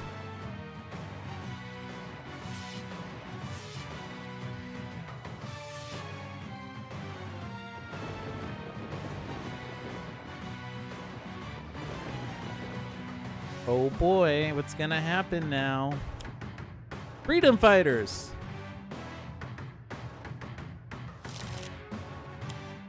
Death's Grasp. This is fine.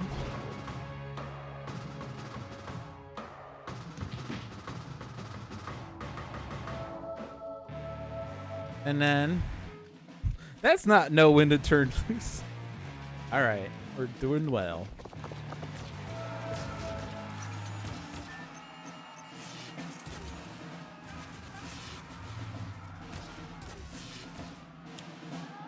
An orbital bombardment! Ah! And Freedom Fighters was destroyed. Ah! Bring what I need is on the bottom of my deck, and the top 4 cards of my deck were discarded, and the environment trash was shuffled to the environment deck, and then Blast of Flame did 2 damage. Then this and net Tef Nut regained 2 HP. Alright. Do we have Transmuted Recovery? Yeah. Okay. I'm gonna play Transmuted Recovery. Sanvar chose the right hero. Yes. Thorath military and Freedom Fighters are taking out Nepthys. I'm not gonna worry about that. I'm gonna just focus on Tef Nut because she's a Tef Nut.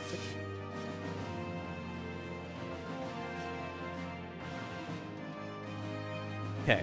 Now, I have 6 cards, I have 6 elementals, I do not need Flesh to Iron at this point, so I'm going to discard all but the card that I want to play, and I think that card is Get Out of the Way, so I'm going to discard all the other ones, destroy Flesh to Iron, keep moving, turn loose that, this, and then Get Out of the Way.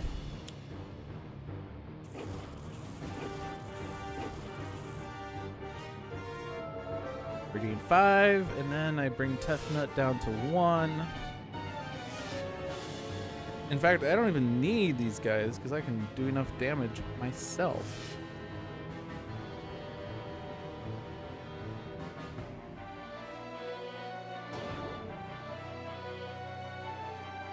And with that, the Summer of Ultimates is over. Yeah! We've defeated every villain on their hardest difficulty.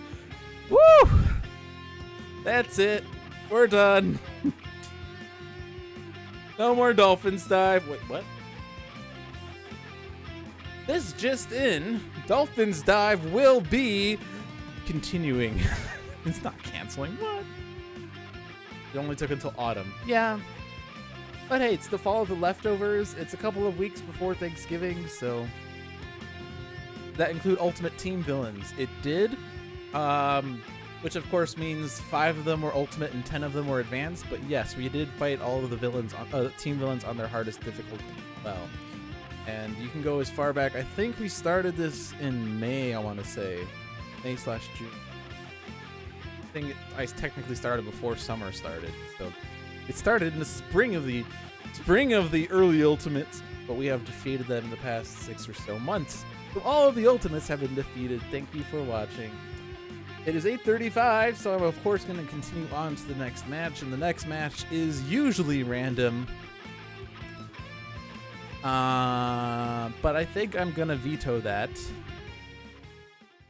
I'm going to play a celebratory match. And what is a celebratory match? What is a celebratory match? That's the question. What is a match that you play just to have fun? And that's more of a question to myself than anything, I guess.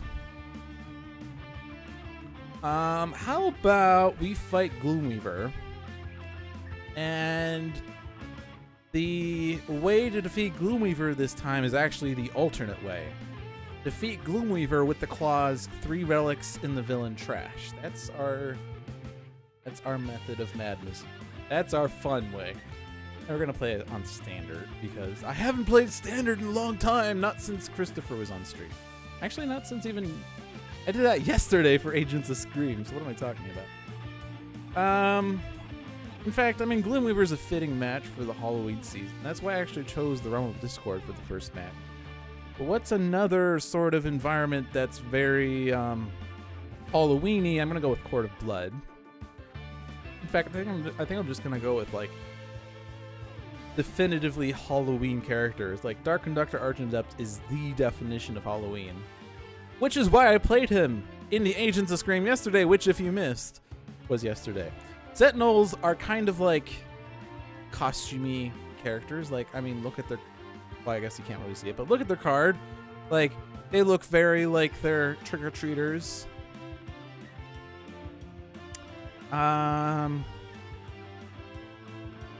So what's another hero that looks Halloween-y? There are many possibilities, I guess. I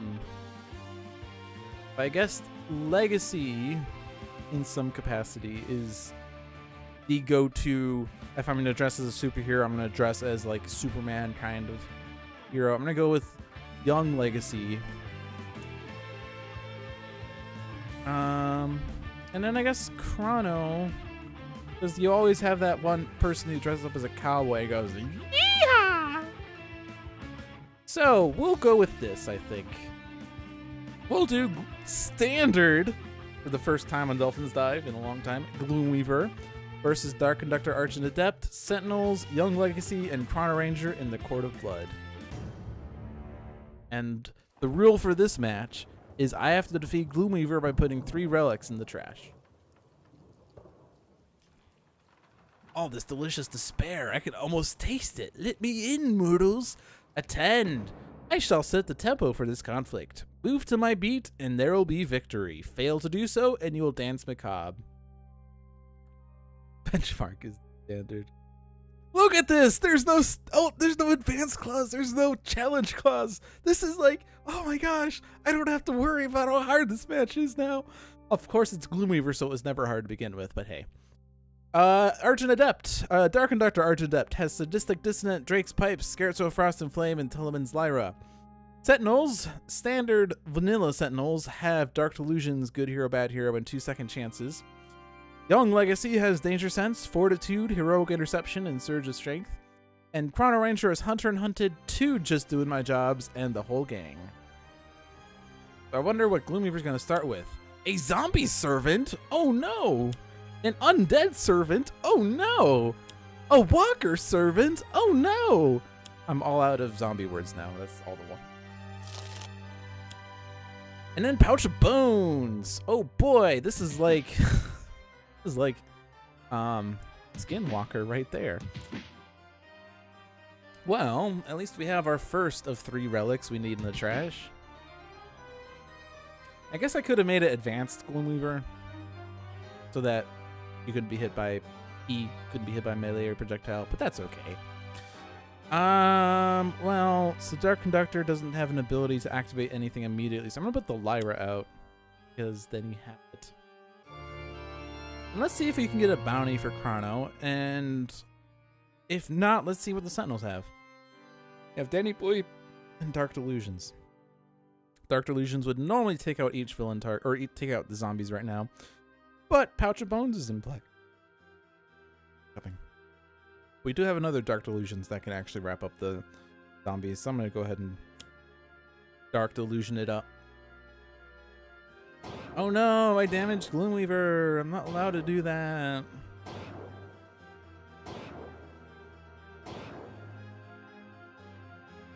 We definitely need to hit the relics. The relics are what we want to hit this time. For once. And then I will Good Hero, Bad Hero. Actually, would Dark Delusions also do it?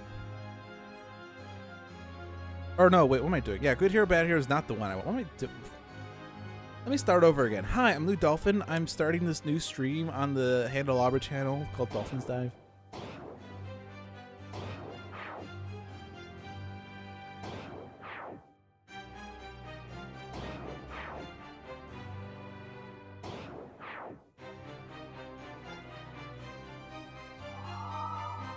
Alright.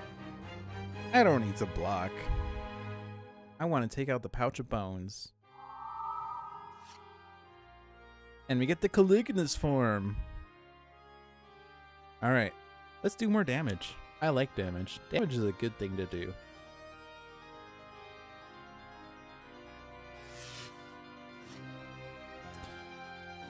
So, actually, I could have used Argent Adept's power on Gloomweaver, I suppose. Reveal a relic, put in the trash. I'm going to start doing that from now on. Yeah. Realized I could have done that. Let's do that from now on. I don't need scherzos. I don't need second chances. I only need my first chance. I don't need 2 danger senses. And I don't need the whole gang. Displaced armory. Compounded bow. Just doing my job. Eye on the prize.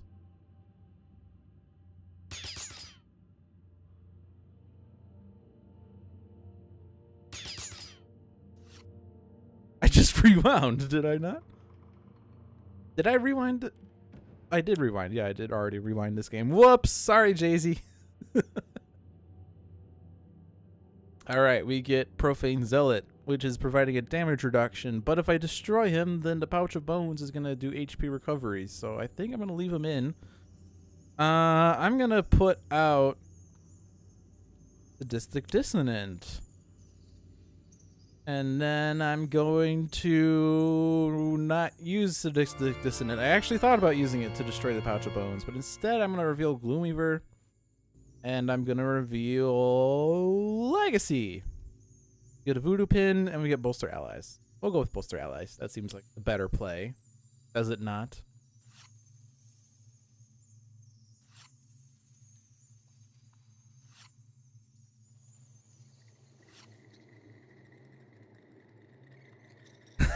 I think my attempt to be reassuring to Pirate Savvy and Dover backfired a bit. That's fine, Jay-Z. I was just, thinking you have nothing to worry about.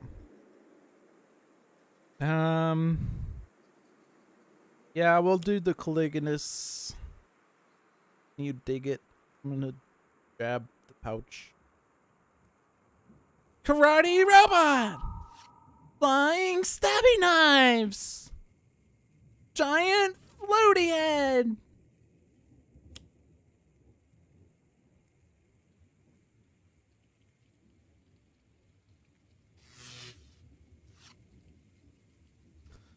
All right. Let's get my hat. I can't play without a hat on. I mean, every time I play with Idealist and every time I play a concept, I have to shout out the concept as if like she's super excited. She's like, flying stabby knives. All right. These are all great things, but they're not gonna help me take out the Pouch of Bones. If I iron the prize, I waste the 1 damage part, but I draw a card and play a card. But I don't think that will help me with Pouch of Bones either. So I think I'm just going to do my job. I don't need these cards. I don't need another second chance. I've already had 1 second chance. I don't need 2 second chances.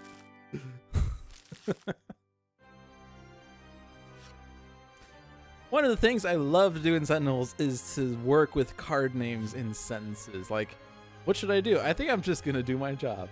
Yeah, I do that a lot. Flying stabby knives! I know I didn't need to do that, but I wanted to do that, and that's what's important.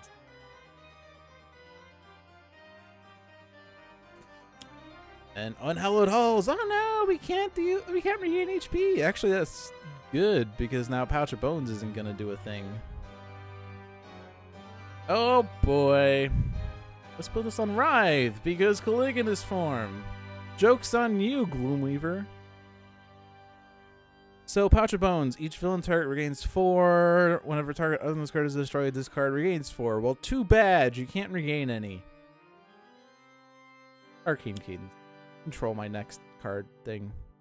Infernal Sonata is excellent with this version of Argent Adept. Silver Shadow is always amazing. Same about Inspiring Super Tonic. Ugh. Actually, I shouldn't have done that. Yeah, I'm not going to do that. I'm going to take this back. We're going to rewind.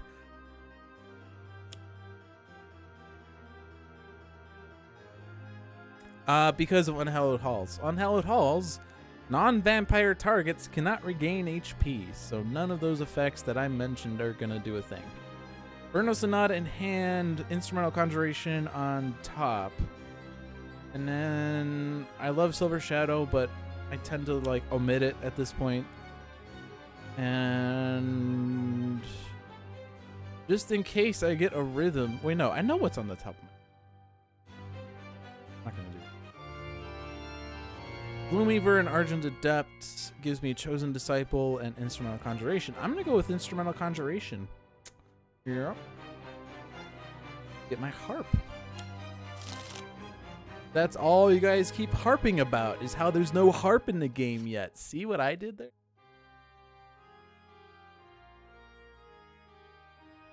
Well, I used to say, let's go ahead and play Sentinel Tactics, except now it's called Prime War or something. So that joke's not as good as it used to.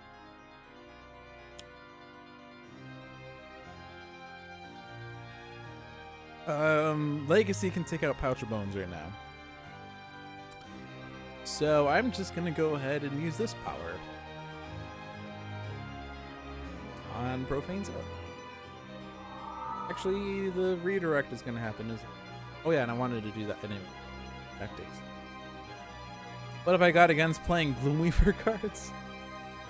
I don't know. Reveal the bottom card of the deck, discard it, or put it on top of the deck. Why don't I do this power too? You know, because relics. Cursed Acolyte? Do you guys want Ronway in the game? I don't want Ronway in the game. Sorry. But Ronway or another, I'm not going to put Ronway in the game. Oh, right. That doesn't redirect a Pouch of Bones. I forget how that worked. All right. Danger Sense. Now I don't care about the environment.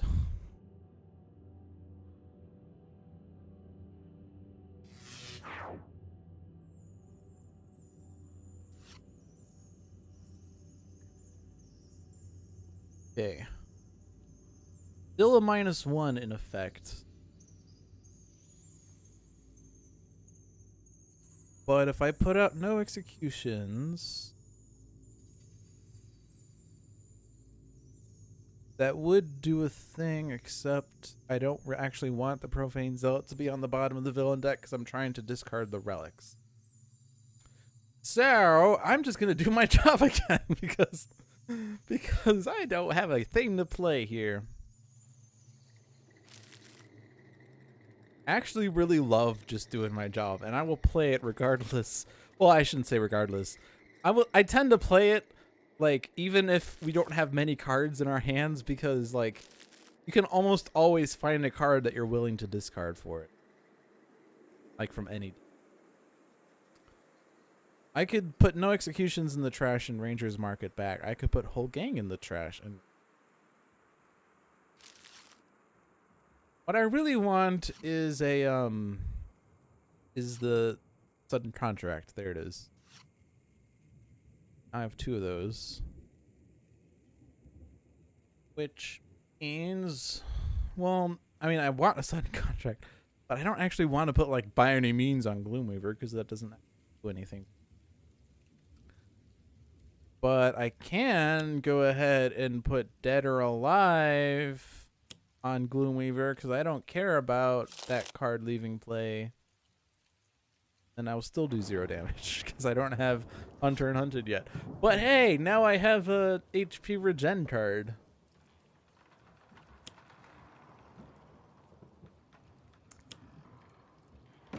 The Angry Mob has come out. The Zombie Servant has come out. I think the only hero that has taken damage, or no, actually no, some of us did take damage. Yeah, Legacy and Chrono took damage because of those zombies that started. I was gonna say none of us took damage yet, but that was a lie. You said that none of the heroes took damage. The fact that Legacy has lost damage determined that was a lie. Alright, we will Harp. We'll Lyra. And we will base power. Let's do this on Sentinels. Profane Zealot and Blackout. Let's go Blackout, everyone. If Writhe deals damage this way.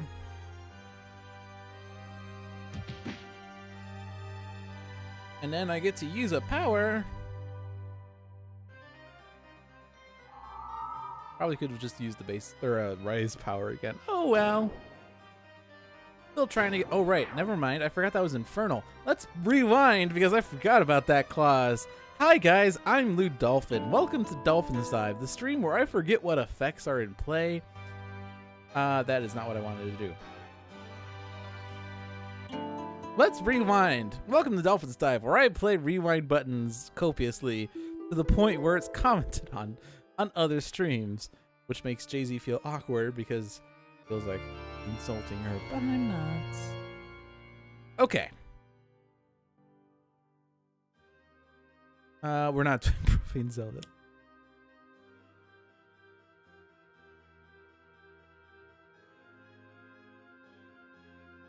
Guy says hi. Right, then Writhe deals the damage, and then Zealot does the thing, and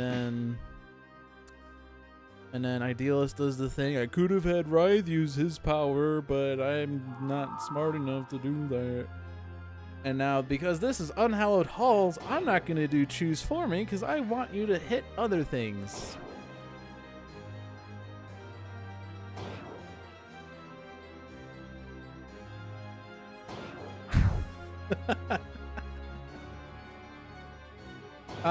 Fun fact, everyone. Guys, just cheer. Also confirms a lot of suspicion. I mean, not that it was actually. But.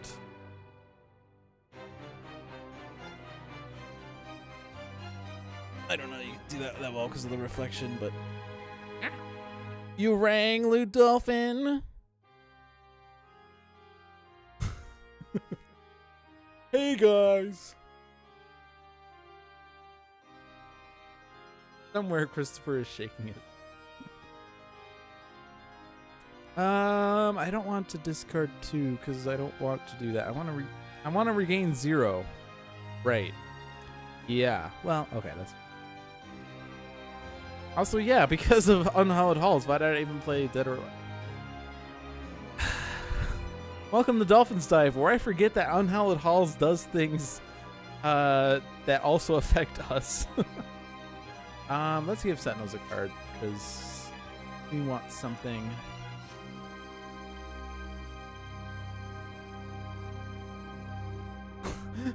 Hey, T-Man. Plays Ultimate Ennead and knows exactly what he's doing without rewinding. Plays standard Gloomweaver and makes multiple coups. I mean, I guess the thing is, because I'm like interpreting this as an easy match, that I'm not really worried too much about min-maxing as much as I do in other matches. So I'm just like playing things willy-nilly, which means that I don't think too much about what I'm playing or what's a good move or what all the combinations are. Part of that, though, is because I don't really have much to do because Gloomweaver can't do much to me, and I'm waiting on relics entering. I can take out the Zombie Servant in several ways. The one way that I shouldn't do is positive energy because I cannot regain HP. Welcome to Dolphin's Dive, where cards have effects and the strategy doesn't matter. That's right. The strategy is like Tales from the Archive stories. This don't matter. Oh.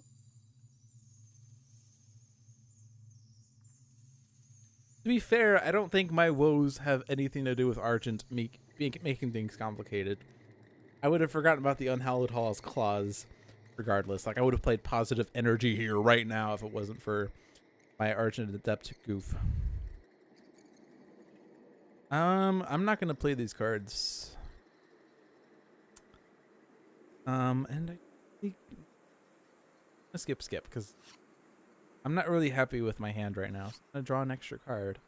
Remember, kids, if you are not happy with your hand, you can always skip and draw 2 cards. Next evolution and take out the zombie, I guess. Well, I guess Chrono could also do that. So to not waste as much damage, I'll hit Disable Pin. In fact, the Angry Mob will also take out the Zombie Servant. I guess Angry Mob will also hit the Sentinels.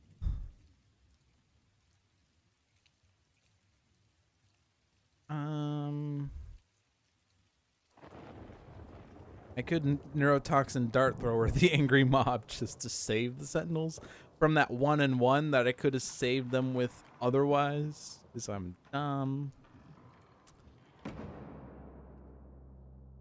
We have many decisions to make here. I'll Compounded Bow. What equipments do we still want / need / would like? Masada?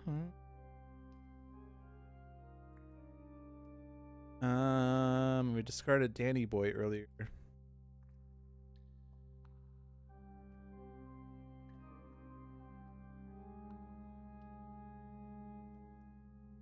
I'll put out the Dart Thrower. In fact, I don't really care about the zombie. I'm gonna Dart Thrower the Angry Mob.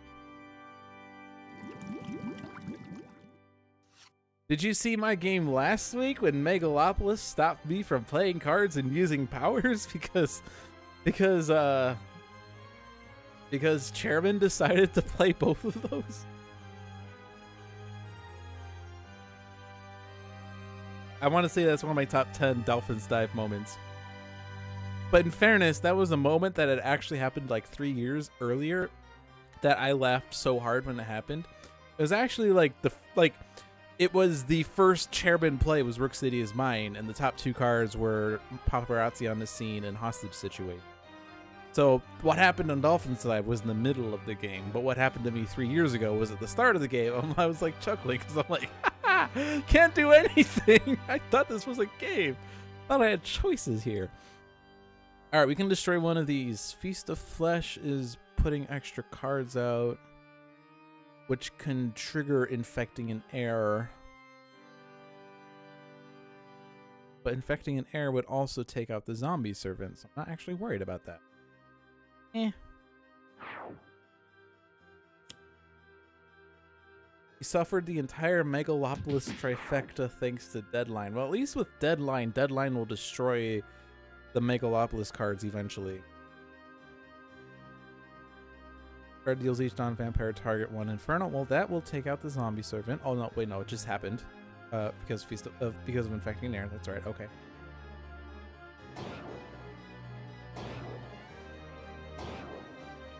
And yeah, the trifecta is not. I did not get the trifecta, certainly. And I wasn't really like.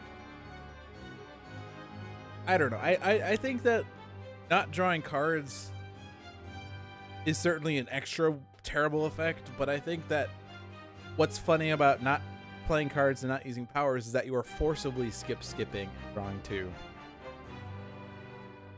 Which I find amusing. Okay, Syncopated Onslaught for more options.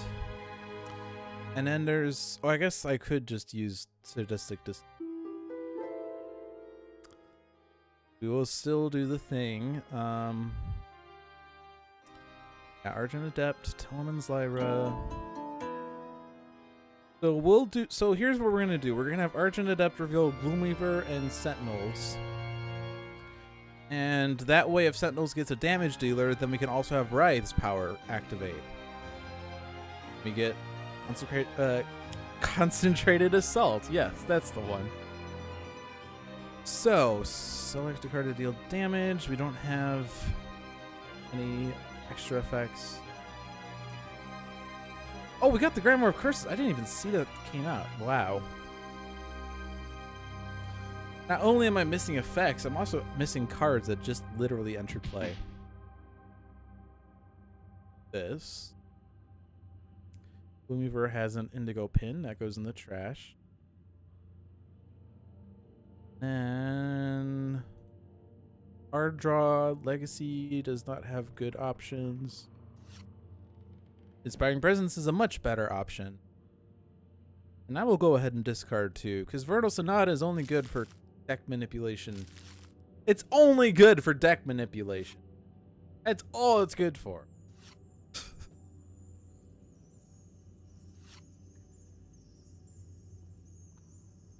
Your first mistake was playing misinformation. I like that, like, even players that love Sentinels hate misinformation. Which is probably thematically appropriate.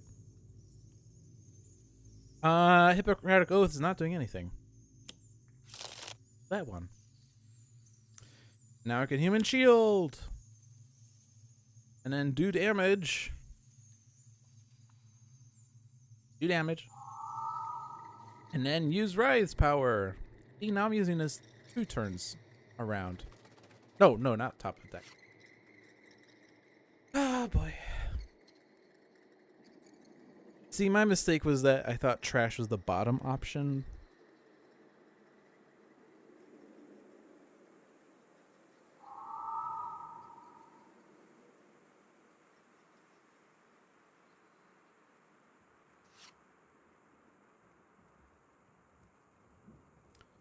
Not destroying a card because Caligula's form.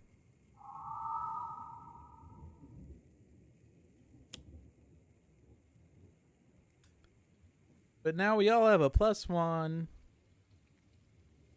The Grimoire of Curses is going away. I said Grimoire earlier. Probably Grimoire. Grimoire sounds better. Alright. So now is the time for Hunter and Hunted. And I do have 1 bounty out, so there's currently a +1. But I can do Eye on the Prize 3 times and do 12 damage to the Grimoire.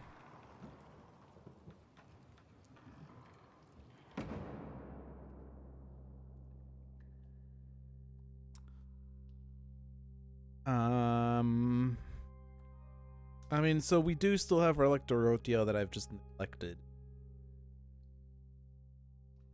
I'm not really worried about her. He is going to do 2 damage to everything.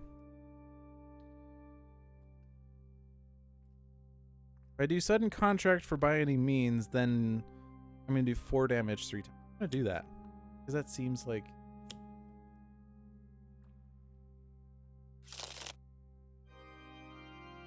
Never mind, because I don't know how to math, apparently. I think I forgot about Legacy's +1. What happened?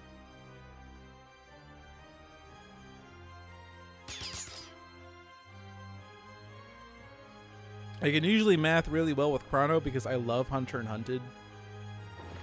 But...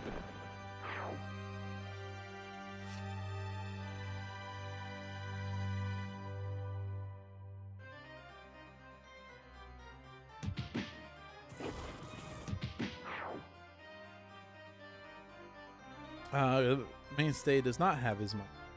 No, he has his -1. Okay, everything's fine. In fact, this turn...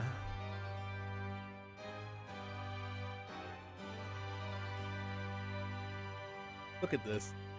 This is so pretty. I can just sit back and relax because of this that is now...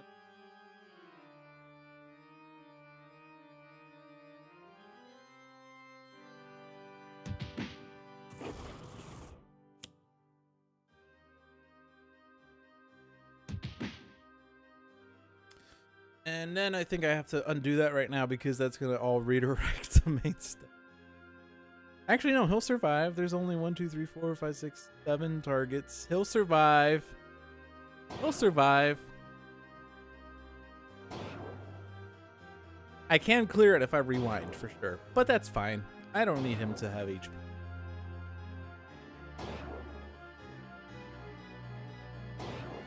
I mean, I don't want to have to hit the rewind button more than 15 times in a game. Oh, I can clear without rewinding. That's... yeah, because you can go in the lightning bolt and clear it this way. There we go. There we go. I thought it was a rewind only thing. I'm dumb. Oh. Did that hit Mainstay? Is that what happened? I don't know what happened. Something happened. I thought there was the angry mob. Oh well, it happened. Oh hey, we can use the power. Hey, can I reveal the bottom card of your deck?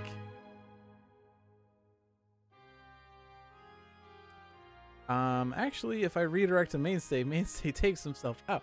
So actually, I'm gonna rewind this, which actually means I don't get to incap Mainstay to prevent the rest of the damage. Actually, no, that's still wise.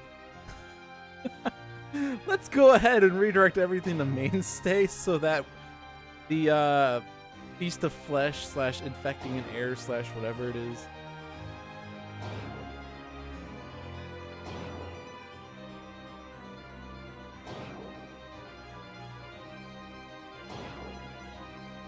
I think that Mainstay's variant is fine. I mean, I think that Writhes, of the 4 of them, I feel like Writhes should actually be the healing.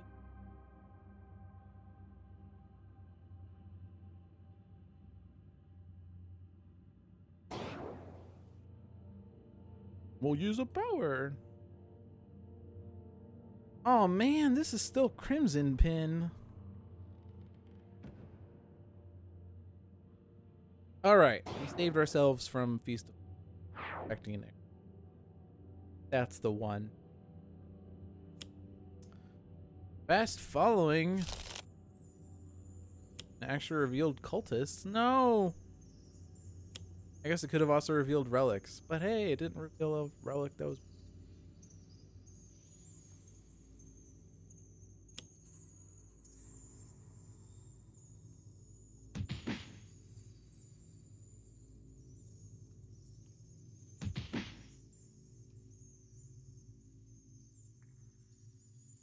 Alright.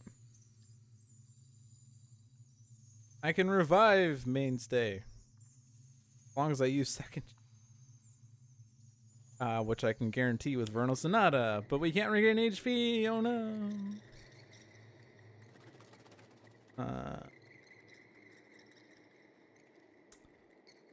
Instruments. Second chance. I want a second chance. Fortitude and Surge's Strength are in play, and I don't want to take terrible cards in my... But I guess we can have you draw that card I just put on top, so I could have made it. Sudden Contract, I guess. Or no, well, yeah, no, we can. Use a power, Argent Adept, use a power. Adept, Dark Conductor, Gloomweaver, and Sentinels. Hey, look, it's the last relic, and it's in the trash now.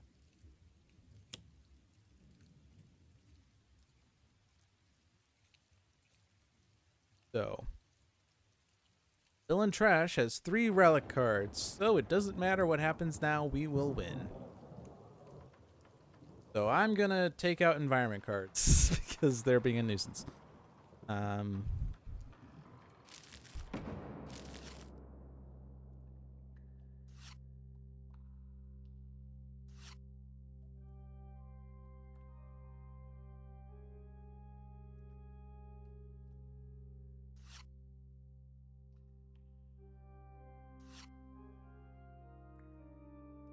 Now would be a good time to use Brain Burn. What?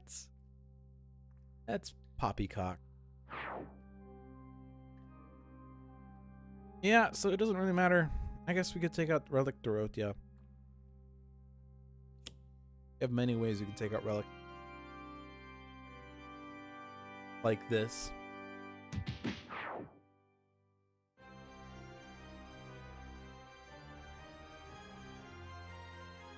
We'll do the block. And let's see if we can control the Court of Blood. Angry Mob is a fine card because it does nothing when it enters.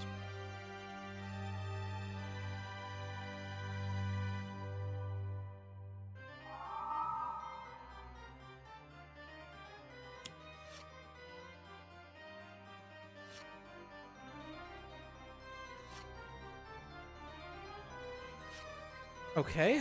None of these powers do much. Chosen Disciple. And now let's get Chrono to be super strong and stuff. Well, we'll displace Armory. We can get rid of acting in it, I guess. An eye on the prize to wipe out what's left of the villain deck.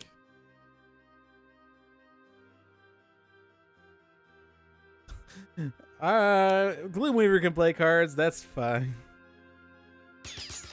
I guess if I'm using Temporal Grenade, I can still do enough damage. This does 1 damage to 3 targets, so yeah, I could do enough to get rid of everything.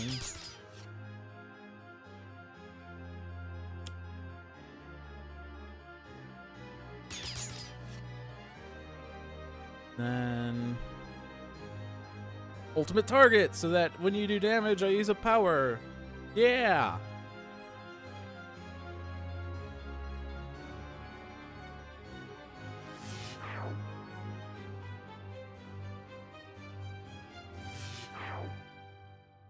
And then I don't want to hit you.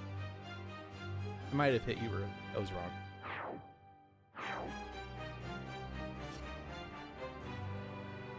So now, unless the environment screws me up, I should win this game now. Angry Mob! Oh no! Ah! The heroes win. We have defeated Gloomweaver with the alternate win condition as a victory lap, I guess. I guess I could have done an ultimate for the victory lap, but we have successfully pulled it off. We have defeated all of the villains on their hardest difficulty. It only took the course of most of the summer and some of the fall to do, but we got there. So thank you all for who watched all or most of these matches, and thanks for whoever's tuned in either now or in the past or is watching this later on YouTube.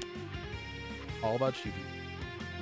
That will be it for tonight. It is 9:14. We have done this for over 2 hours tonight, so we did have some 3 good matches today.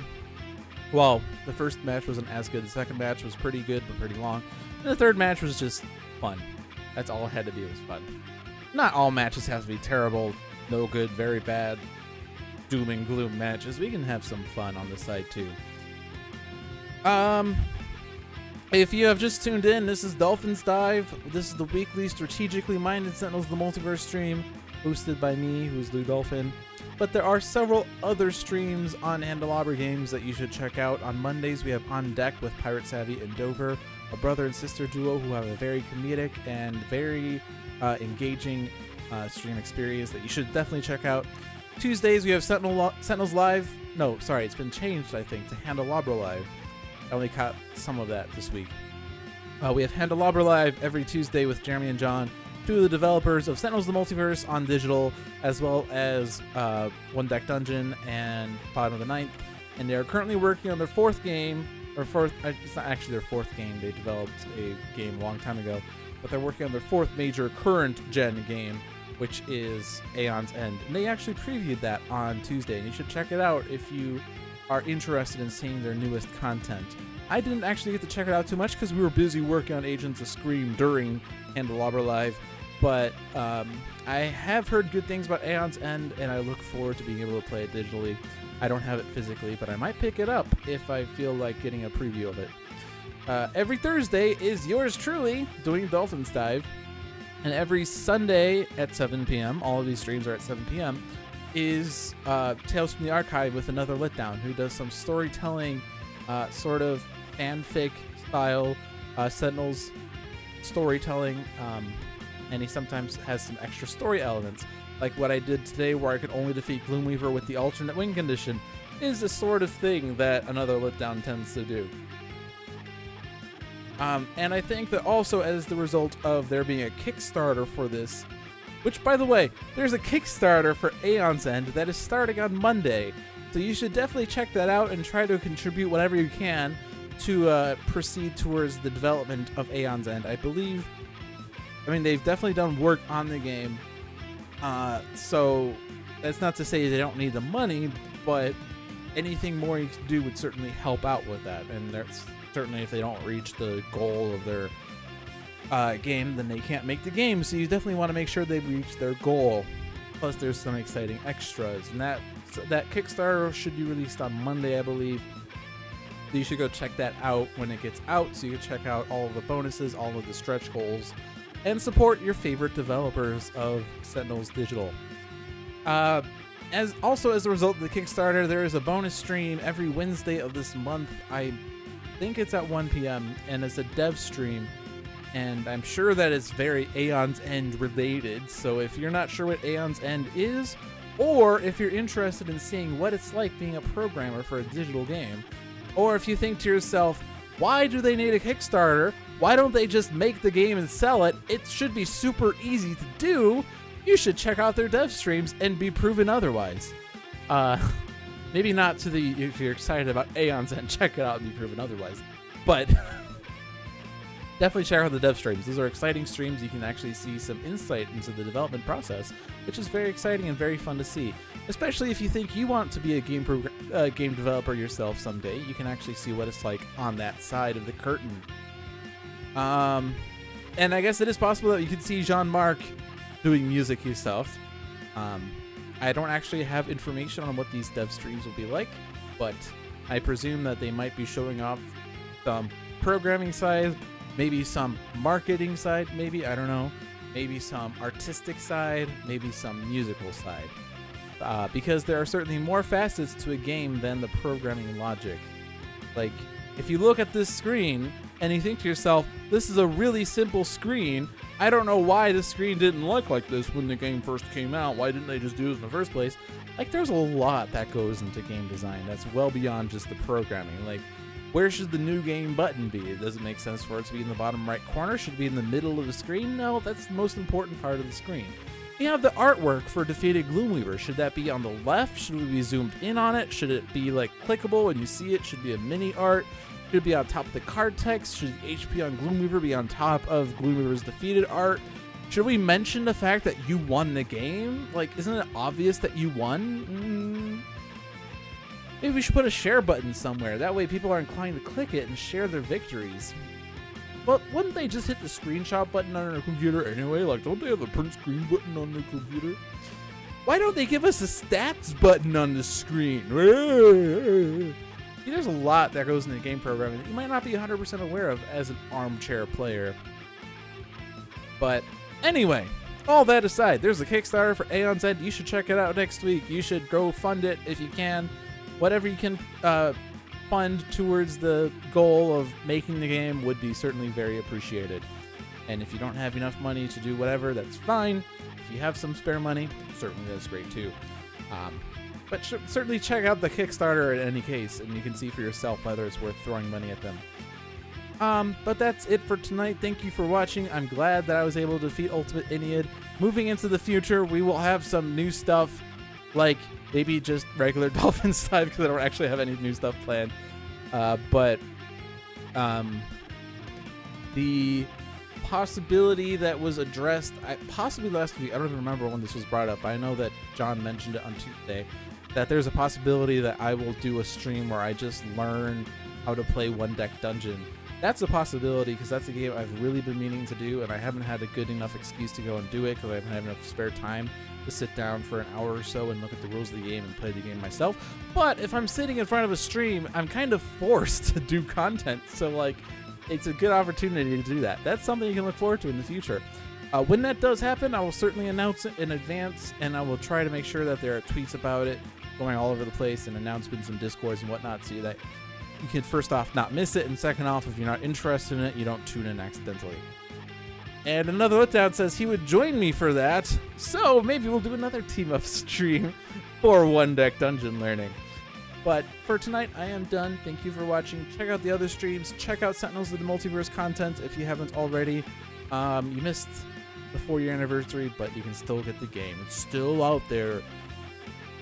All right, I think that's all that I should say. So let's put on Gloomweaver for some Halloween-y festivities and say good night.